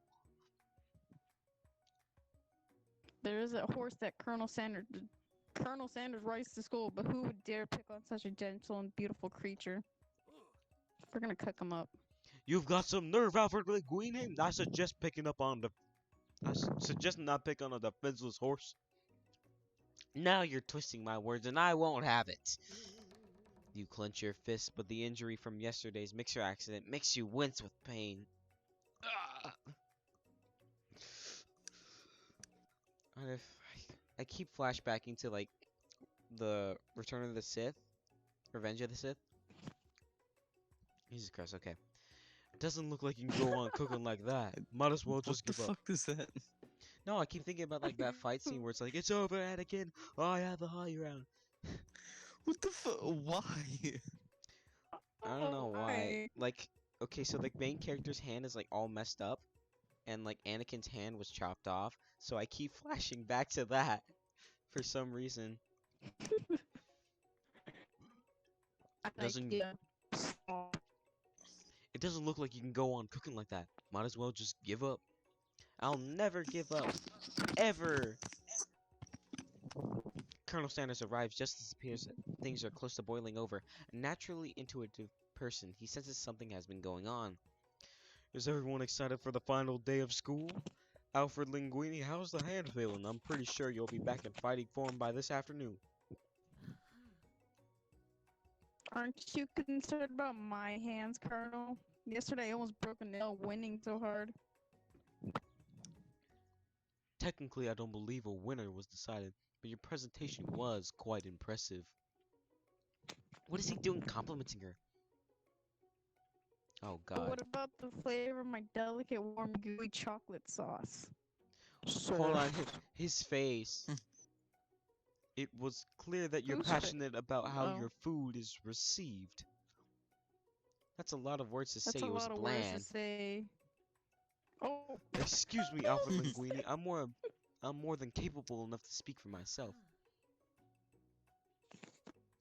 Maybe you should tell me more of your thoughts as we walk into class, Colonel. I'm always interested in discussing the fine arts of fine food. See you inside, Alfred Linguini. Annoyed by Colonel Sanders' inability to see Ashley for who you know she really is, you walk across the quad to get some distance, and attempt to distract yourself from how slighted you feel by the interaction with Ashley. You take out the spell book you recovered yesterday and start flipping through the pages. Whoa, that's the book. It looks like bad news. I think it's supposed to be what's that book? But it says that's the book? That's that book? Yeah. That's that book. It's just something I found lying around. It would appear to be some sort of grimoire, but I really don't believe in magic stuff. How the fuck do you pronounce Grimoire. it? Grimoire. A grimoire? Like a book of spells? Oh, I don't know. Who would spend so much time decorating a magic book if it weren't really powerful? I can think of one surefire way to find out. You open to the page covered with arcane warnings. Cast only in case of an extreme emergency. It says around the edges. I could use this spell here and says it will erase anyone I choose. It will erase anyone I choose from all of my memories. If I scrub out Colonel Sanders, it will probably help me focus better on the upcoming final exam. That is way drastic. Couldn't you do something else? Like anything else? Not rooted in dark magic? Maybe tie a string around your finger? Audrey, can you fucking Okay, fine. It is drastic, but desperate times call for desperate measures. You've got a memory erasing spell sitting right in front of you, and it's a pretty good excuse to try it out. Can I save? Can I save right here? I can't save. I can't Yeah. save. Do it! Oh, wait. Nah, don't do it. You need to. Alright, okay. Audrey, you don't want to do it? Yeah, do it. You take your friend's advice and put the book away. It's almost time for class. Sprinkles is already in the room waiting for the students to arrive. He clears his voice and makes a quick announcement. I want you all to know I feel something of a dark moment coming on, but I assure you it's nothing to be afraid of. His cute nose scrunches up and begins to breathe quickly. He must be hungry. Reach for some old homework and give him as a snack. does to be rather unpredictable, especially Sprinkles. Wait to see what happens. Which one? Wait, yeah. Sprinkles stops in his tracks. He focuses on the window. The room is deadly silent. When you follow his gaze, you see a tiny orange squirrel perched on a cherry tree outside. Sprinkles turns feral and runs around the window of the classroom. He begins barking uncontrollably out the window outside. Terrence, Oh, that's so I cool. told you never to come back here, Terrence. I will destroy your entire existence, Terrence. Sprinkles is barking furiously, drool flying off his face.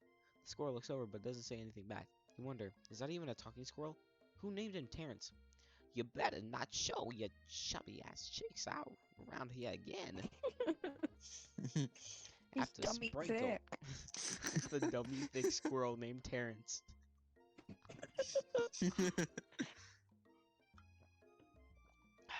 Anyway, after Sprinkles is satisfied that his presence has...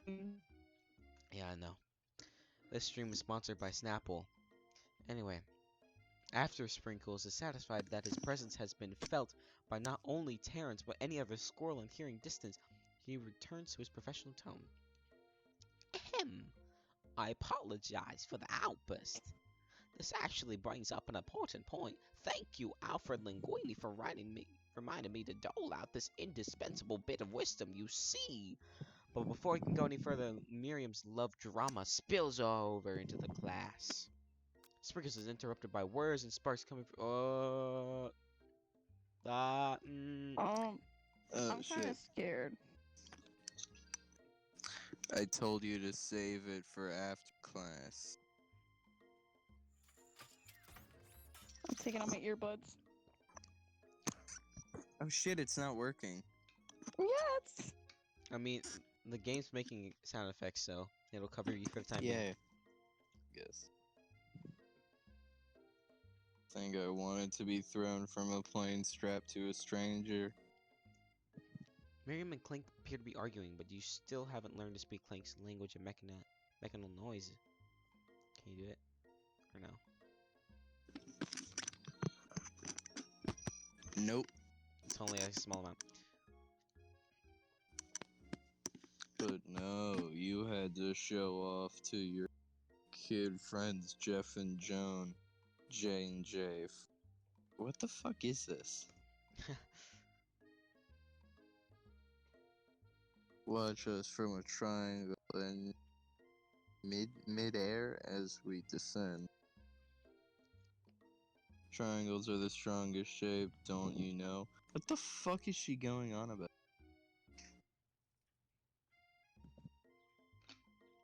Okay. Some of the earthy noise. Yeah, well that doesn't make it a great date.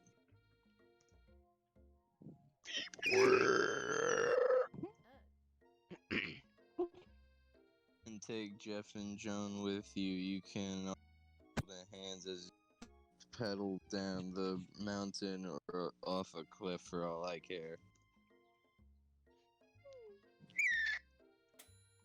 Clink begins to shudder. That was pretty good. Steam pours out of the gaps of his panel, and then a loud ding stops him in his tracks. Oh, Oh shit. Clank!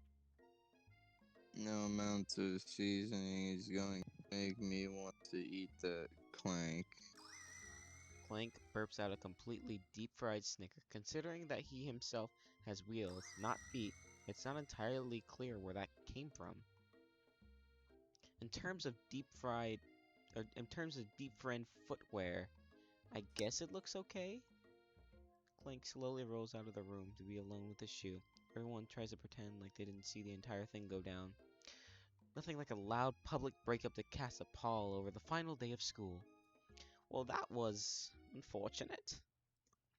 But we mustn't be distracted from what lies ahead. The final competition showdown challenge exam trademark. I'm still working on the title, but I think you get it. The test time approaches. See ya all in the arena. But before you can think about your upcoming competition, there's a very beautiful soul in need of a pep talk. Hey, Miriam, are you okay? This is gonna be good. Oh. Okay, I'm so mad I could smash a tiny mug, spilling several droplets of hot cocoa all over the floor. How could he embarrass me in class like that, in front of everyone? Her tiny cocoa is a delicious treasure, so you know that this breakup is no joke, even if the source of her frustration is such a silly boy. I know that you know this, but I'm going to say it out loud. You don't need anyone. Me and you, we're gonna cruise through this final test and hit the carpool lane to Success City. Save a little money on the way too. Miriam brightens up. Imagine the wind washing through her short bangs, but she hesitates to embrace the feeling all the way. You're not going to saddle up on Colonel Sanders' stallion and ride off into the sunset without me. Of course not. Well, maybe sorta, but I'm sure there's a pony out there with your name on it, and a ranch big enough for both of us and whoever else we want to bring along. If it's not Popper, Clank, or anyone else you meet today, tomorrow, or this whole year, so what? You're a special person who shouldn't settle for the first someone to show a little interest anyway. Anyhow, Jesus Christ, when did this started giving life lessons? I expected some stupid Where stuff. is Colonel? I want you know who I want? I want Spork Monster back. He made things interesting. He Nah, brought fuck Spork Monster. he brought life to this game. Anyway, Dog. Miriam gives you a big hug and wipes the tears from her cheeks. I should really review my menu for today. I'm going to make a very special soup. And I bet that Professor Dog is going to love it up. While you're pep talking, Miriam, you completely missed lunch, but that's okay because you had a better idea of how to spend the time for your exams. You decided to head to the arena early to practice a dish. This is it, the location of your final challenge. A test of will, a test of courage, a test of talent, and a chance to beat the pants off Man, the supposed Man, and his eviler counterpart, Ashley. As planned, you began to run through a quick test of a recipe you've been working on, Alfred Linguini's famous chicken pot pie. After practicing for months, making this dish comes second nature to you, and you're able to quickly get a fresh pot pie in the oven. But as soon as you do, your cram session is interrupted by Colonel Sanders. Alfred Linguini, what are you doing there? There's still time before the final exam. Oh, just taking it all in. I'm big into visualizing success. I'm looking at my station and picturing victory. The pot pie has begun to bake. You feel the smell is slowly filling the space around you. Visualizing, huh? That's too bad. I was hoping you were cooking here something delicious. You usually happily share your food with anyone who's hungry, but the last time you let Colonel Sanders get in your head, it cost you a cook-off. You decide it's time to put your cooking above your romantic desires, but that decision gets hard to stick to when the oven timer goes off behind you. So, okay. Yeah, press the... Okay, you got me. I'm doing a little bit more than visualizing. I know my nose can smell a pot pie from 400 yards. That's an oddly specific distance, but you expect nothing less from an oddly specific man. You knew it was pot pie just from the smell? Not just a pot pie, but a chicken pot pie with an all-butter crust that's probably not a whole wheat crust at all. And my nose is telling me something else. Beautiful. Oh no, is it burning? No, I can smell that it was made from a heaping helping of TLC. But it'll probably start burning any second if you don't pull it out. The moment of truth. Wow. The best pot pie I've ever tasted. I've always loved country cooking and I could eat this all day. There's no time left. The final showdown is about to begin. Sprinkle lays down the ground rules. There are no rules, that is, except to cook with everything you've got. Hold on, I need to pull out a walkthrough for this to make sure if there's any questions I need to get it right. Final showdown. KFC simulator. Final showdown. KFC. Give me a second.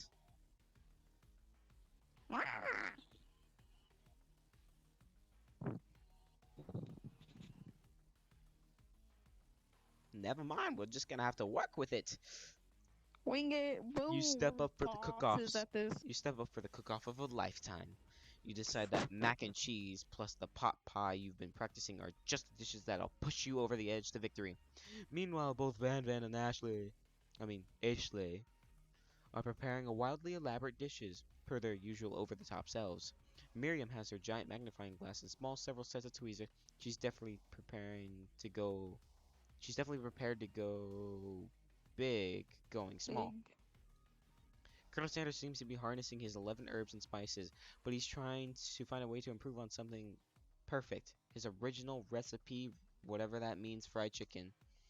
The intensity in the room starts at a full 10 out of 10 with a frenzy of action. Everyone is calling out really cool special cooking moves as they prepare their food. Wow, this is getting serious. Colonel Sanders batters his chicken as it levitates through the air. Egg wash! Miriam fiercely injects ingredients into an itty bitty pot of broth. Oh shit. Best friend bless, bastard bless. What? Van Van flexes his pectorals as he chops up open a sea urchin. Let's rockin' Ashley scoops off her pastries off the tray with lightning speed. Shallow personality spatula. Even Clank gets in on it. Oh no. What? He talks? 5 dial pressure point chicken cooking technique. Wait, when did Clank learn to speak English? It's a singularity as was foretold. We mustn't let it happen, or the appliance uprising will take us all. Self-destruct. Oh Van my quickly unplugs God. Clanks and rolls them out of the back door of the arena. As you frantically prepare your dish, you note that Ashley has her spell book out. She's going to use some dark magic to turn the tide. You've got a book of your own, and you're desperate not to see her win. Should you really take this opportunity to fight magic with magic, even if it's almost certainly dark magic? Cast a spell, dude. Cast a spell, dude. Cast it. Fucking Cast do it. it. Do it, Colonel dude. Sanders once said Do the easy it. way doesn't get you very far. Yeah, well, fuck that bitch. Look here, We're- the colonel. Fine, whatever. It's whatever. Oh my gosh, Elijah, come on. Who needs magic when you've got passion? I'm going to do it the hard way. Colonel Sanders sees that you've chosen to win on your own terms, and he gives you a subtle wink from across the room. I believe in you, Alfred Linguini. Miriam notices too. And I've always believed in you, Alfred Linguini, since we were little kids, because I'm your best friend forever. That's my only character trait. Oh, No, you're not. You don't even know her. Alright, okay. You turn to notice that Miriam is at your station, cheering for you. Miriam, what about your dish? If you're here cheering, who's cooking?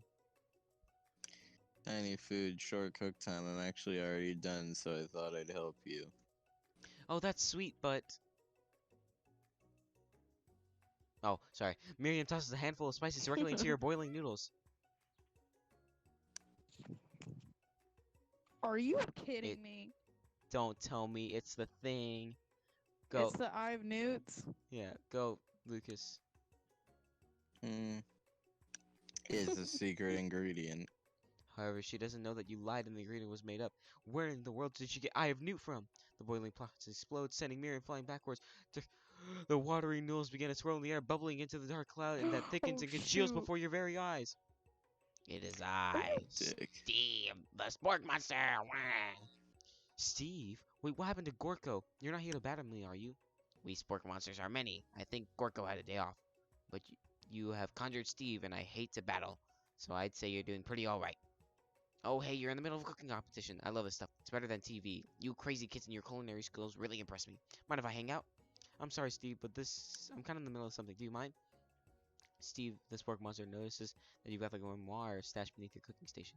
I see what you're up to. Crisscrossed some magical items and accidentally summoned me, huh? You guessed it, sort of. If you're here, would you mind tossing some fresh noodles into a pot of salted water? I'd love to. I've always wanted to be a top chef, actually. You know, when I was just a little spork pup back in the old country. You could feel you could feel Spork Monster winding up to tell a very long and involved story. You know exactly where they came from, but it seems like it was probably lonely there. Actually, you know what? Maybe you should watch from a stance. I really need to focus on this competition. I understand. It's kind of like that in the time in monster school that I had fallen asleep during scare tactics class, and when I woke up, You toss a serious stare at Steve, and he takes the hint. never mind, I'll tell you later. Good luck. Having So, suffered this Monsters huge Inc. setback, you don't know how you could ever win. You Give summon up. all the No, I'm extra kidding. power from deep within Hurry up, yourself. Goku. I can do this. I have what it takes. I came here to win. Your hair turns mac and cheese orange as a culinary energy flows through your body. Goku. My heart is pure. My hands are steady. My taste buds have been preparing their entire lives for. Yes. Wait. I gotta go far away. Yes, Alfred Linguini, you are the chosen one. You will avenge me.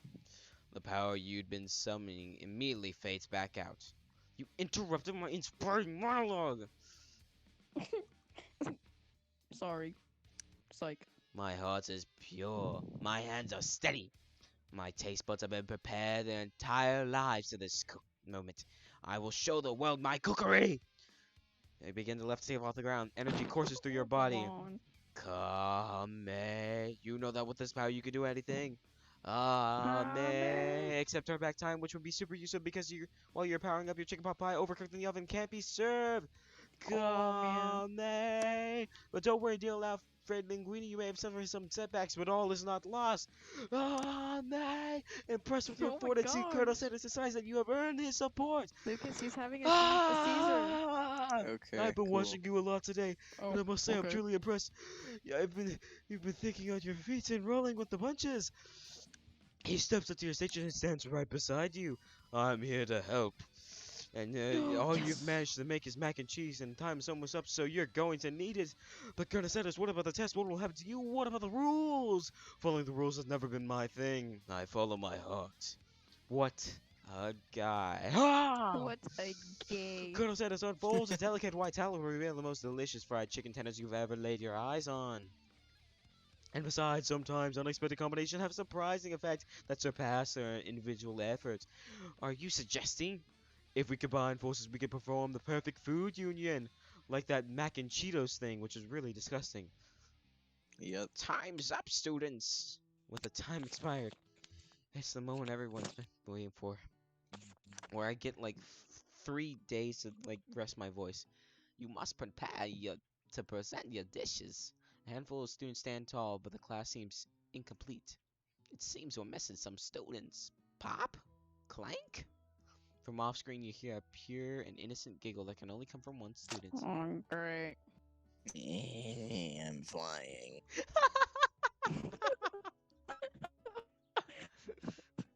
I'm lying.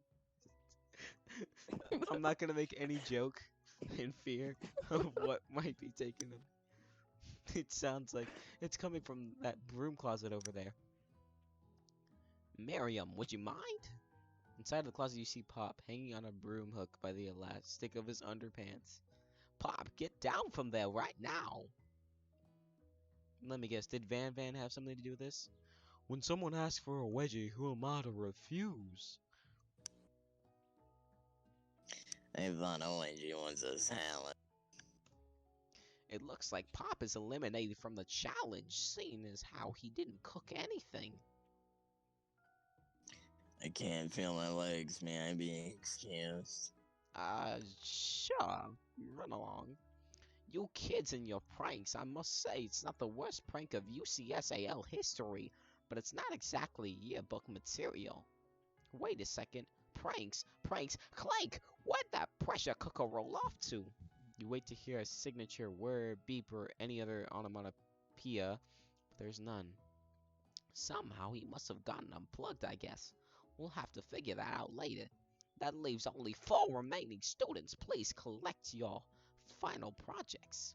Yes, it has been a long semester of 3 days. Wow, 3 whole days long. But after days of hard work, the time has come for me to eat. Miriam, please It's so step cute. forward. Now describe your dish. I've made tender Are you- udon noodles and savory soup.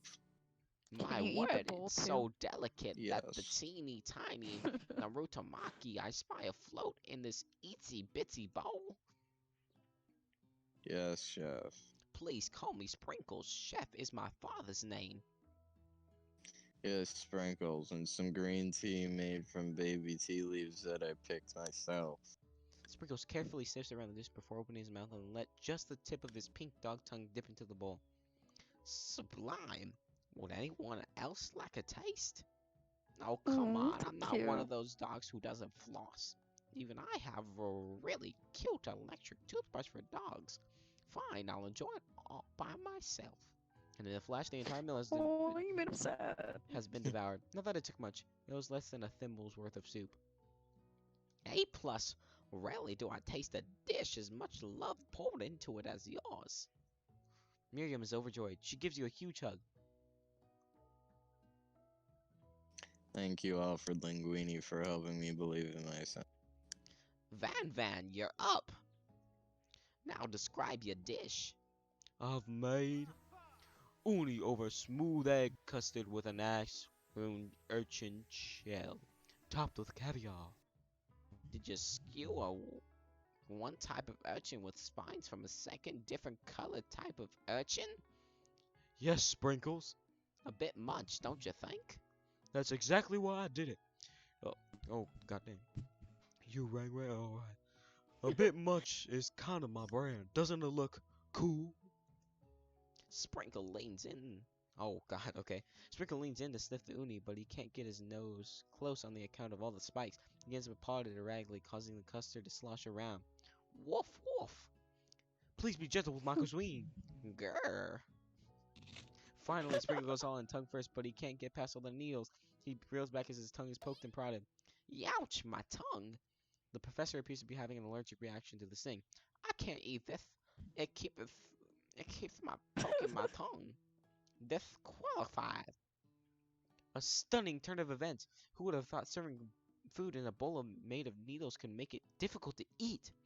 Dejected Van does not go gentle into the night. Disqualified? For glamour? Don't discount sympathy. Don't discount simplicity. This isn't the last you've heard of me. Before forcing us to endure his swollen tongue for another moment, Sprinkles graciously laps up a bowl of milk. I know, yeah, I'm a dog and I drink milk. Get over it. Sometimes it helps me calm my agitated tongue. Anyway, next student, Ashley. It's time to step up. Now, describe the dish.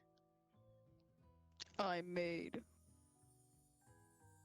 Oh my god, that's so disgusting. Orange blossom Turkish delight in a light rosewater syrup topped with French mirrors and connected by sugar glass. She made Turkish delight. Bro, she's my new waifu. Wow. She's my new waifu now. Oh my Oh, god, Elijah, no, you fucking she's gonna kill weeaboo. Sanders. She's killing Sanders. Dude, she made Turkish delight. Who gives a You know what? shit? Turkish I delight. know. Alright, and Audrey wants to date Colonel Sanders because he's reasonable Colonel like that, Sanders, Elijah. alright? Don't give me an issue. I will give you a fucking issue because no one gives a shit. No one cares that Audrey wants to date Colonel Sanders, but nobody says anything about that. Yeah, because he's Colonel. Fucking stupid. That actually doesn't sound too bad. Indeed, it's quite delightful. However, I'd ask that you must please refrain from eating it or attempting to taste it in any way. It's very fragile and meant to be a display piece. Don't eat the what? food at a cooking school? Got toast in your ears or something, Alfred Linguini? I told you it's a display piece. Ashley, I must say it's beautiful. However, this is a cooking competition at a cooking school. Yeah, which is why I cooked it and did an extremely good job cooking it too. I didn't realize that we were having an eating exam. If I wanted to be judged on eating, I'd go to the College of Eating School for the Hungry. Oh. ...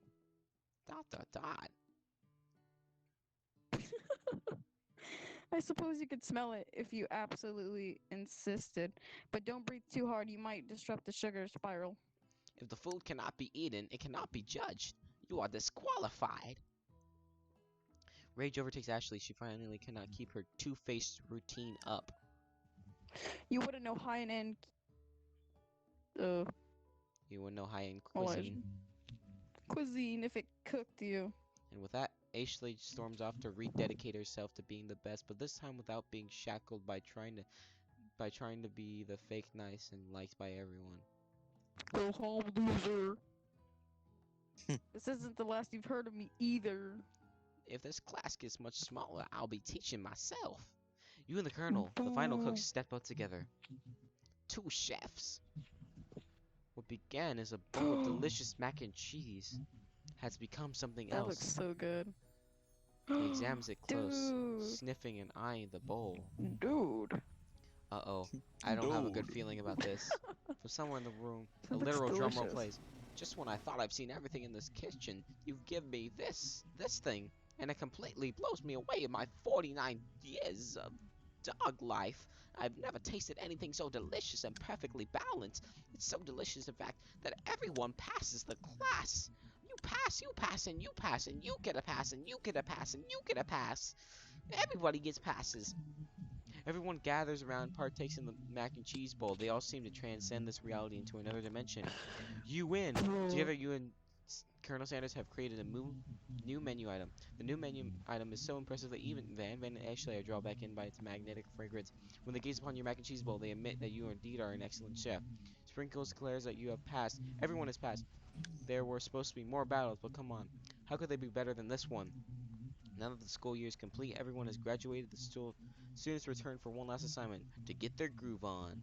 The cafeteria has been completely redecorated in order to serve as a site of the school's graduation dance. Compared to the massive high-tech cooking arena, the humble decor seems downright cute and cozy. CJ Dog is in the house! Ow, ow, ow! You knew that Sprinkles was a master chef, but also a renowned turntablist? Who says you can't teach an old dog new tricks? Van and Ashley tell everyone that they've committed themselves to righting the wrongs they did while they were villains. Yeah, this is a little weird. Especially Van. For a moment, you actually believe them. Not another haunting. No ghost allowed at graduation. It's clearly written in the school's bylaws. I was never actually ghost. I was like to get you finally noticed me. Are you serious? Oh, amusing. Now everyone is together. It's the Spork Monster. He is totally mellowed out. Wah. Everyone, the Spork Monster is no more. From here on out, I'd prefer that everyone refer to me by my new name, Party Monster. Wah. No. Oh. A student tries to finish what he has to say, but everyone is too wrapped up talking about Party Monster. Dejected student walks off. Maybe things didn't work out for Miriam romantically, but she found the love in her cooking, and you know she's gonna do great. A red carpet rolls across the floor in the ballroom. It's like a Hollywood movie premiere. Who could command such an interest? It's Pop. He's arrived late to the dance, but apparently for good reason. Walking the carpet, you see perched atop his dirty chef hat. A crown? Welcome back, Pop. I know you weren't able to complete the final exam and accept your diploma, so we had it mailed directly to your father. We figured it was the least we could do for the school's dean. Oh, now I get it. And we get a new wing on the school, not to mention the honor of educating the son of the chancellor of such and such. Okay. The music at the dance is interrupted by the sound of sparking and electrical hissing. It's Clank who arrived late for the dance. Now that I have graduated, I can reveal my truth. Whoa, he's still doing the talking thing. I am Clank. I am not of this earth. I am actually from a faraway planet in another dimension.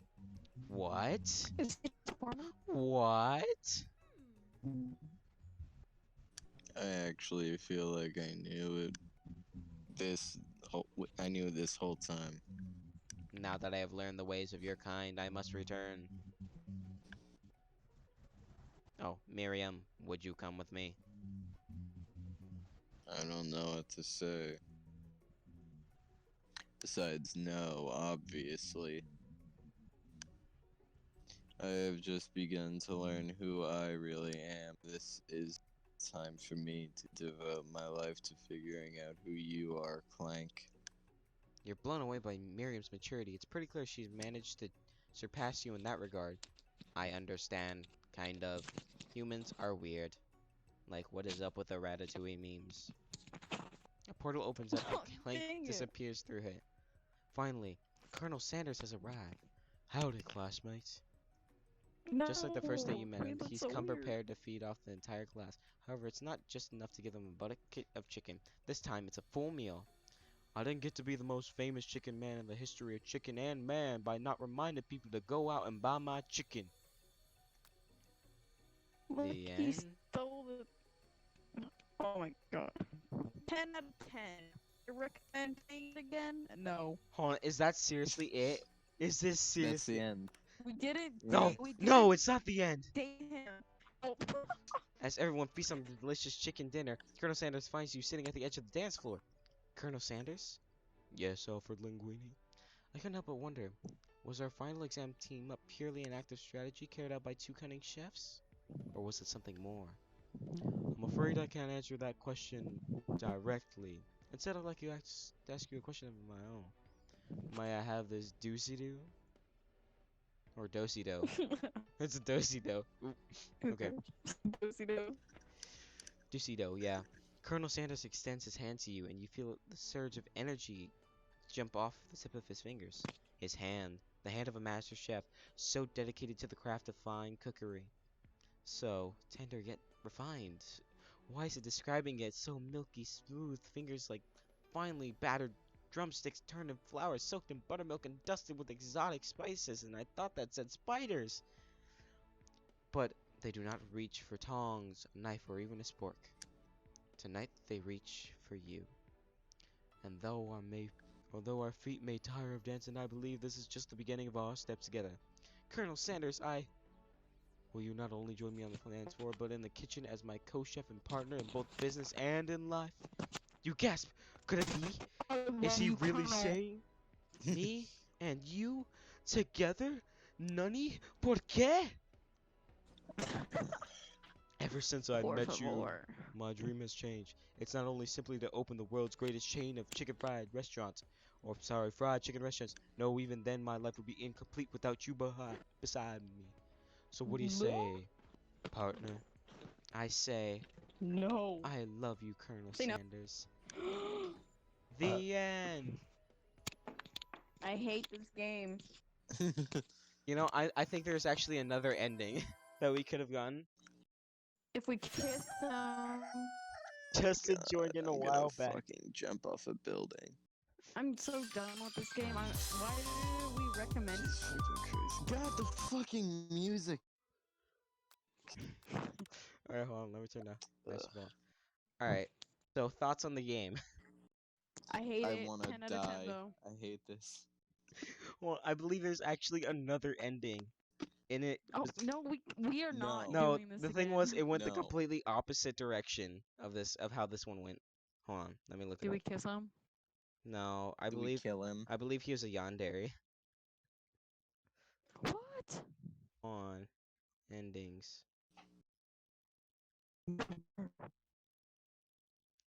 So here. I'm so done with this game.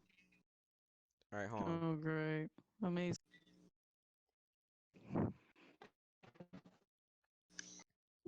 Where My is it? key.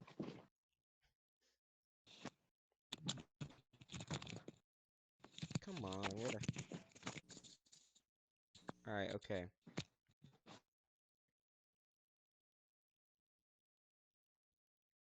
Okay, got the same ending. Saying there isn't really a whole lot of doing, cooking. Secrets, hold on.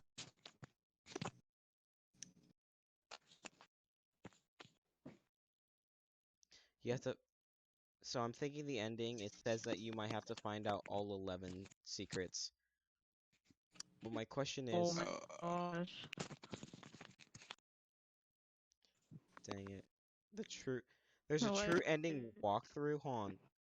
Let me look at the very end. we are not Elijah, fucking doing this. we. I feel like I can't explain it. Hold on. There's one there. There's one that Oh. that gives you a choice that says you can choose to adopt Spork Monster or not. But why wouldn't you? He's on. Are you serious?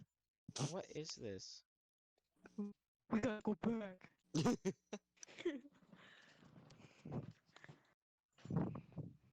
I'm pretty sure there's like another ending where it said that he was a yandere. Hold on. That is epic. Hold on.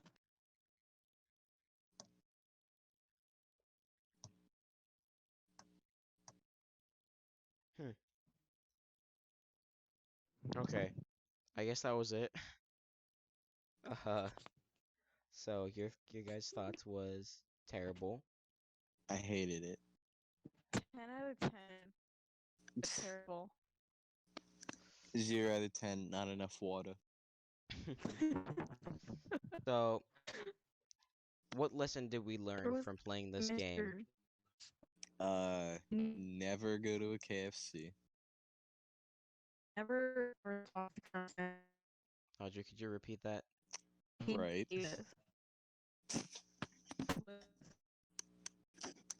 Just cutting out. That proves how bad it was. So, Yep. all right, shift to black. Would be more. So, if you guys liked the video, leave a like. If you didn't, leave a dislike. I really don't care because this one was just plain bad. I said you subscribe. It's your free will though, or I will send a hitman either way, you know. And I guess we'll see you guys soon. I don't know. I've been working on some editing, so we'll just have to see how that goes. Anyway, talk to you guys later, and peace out.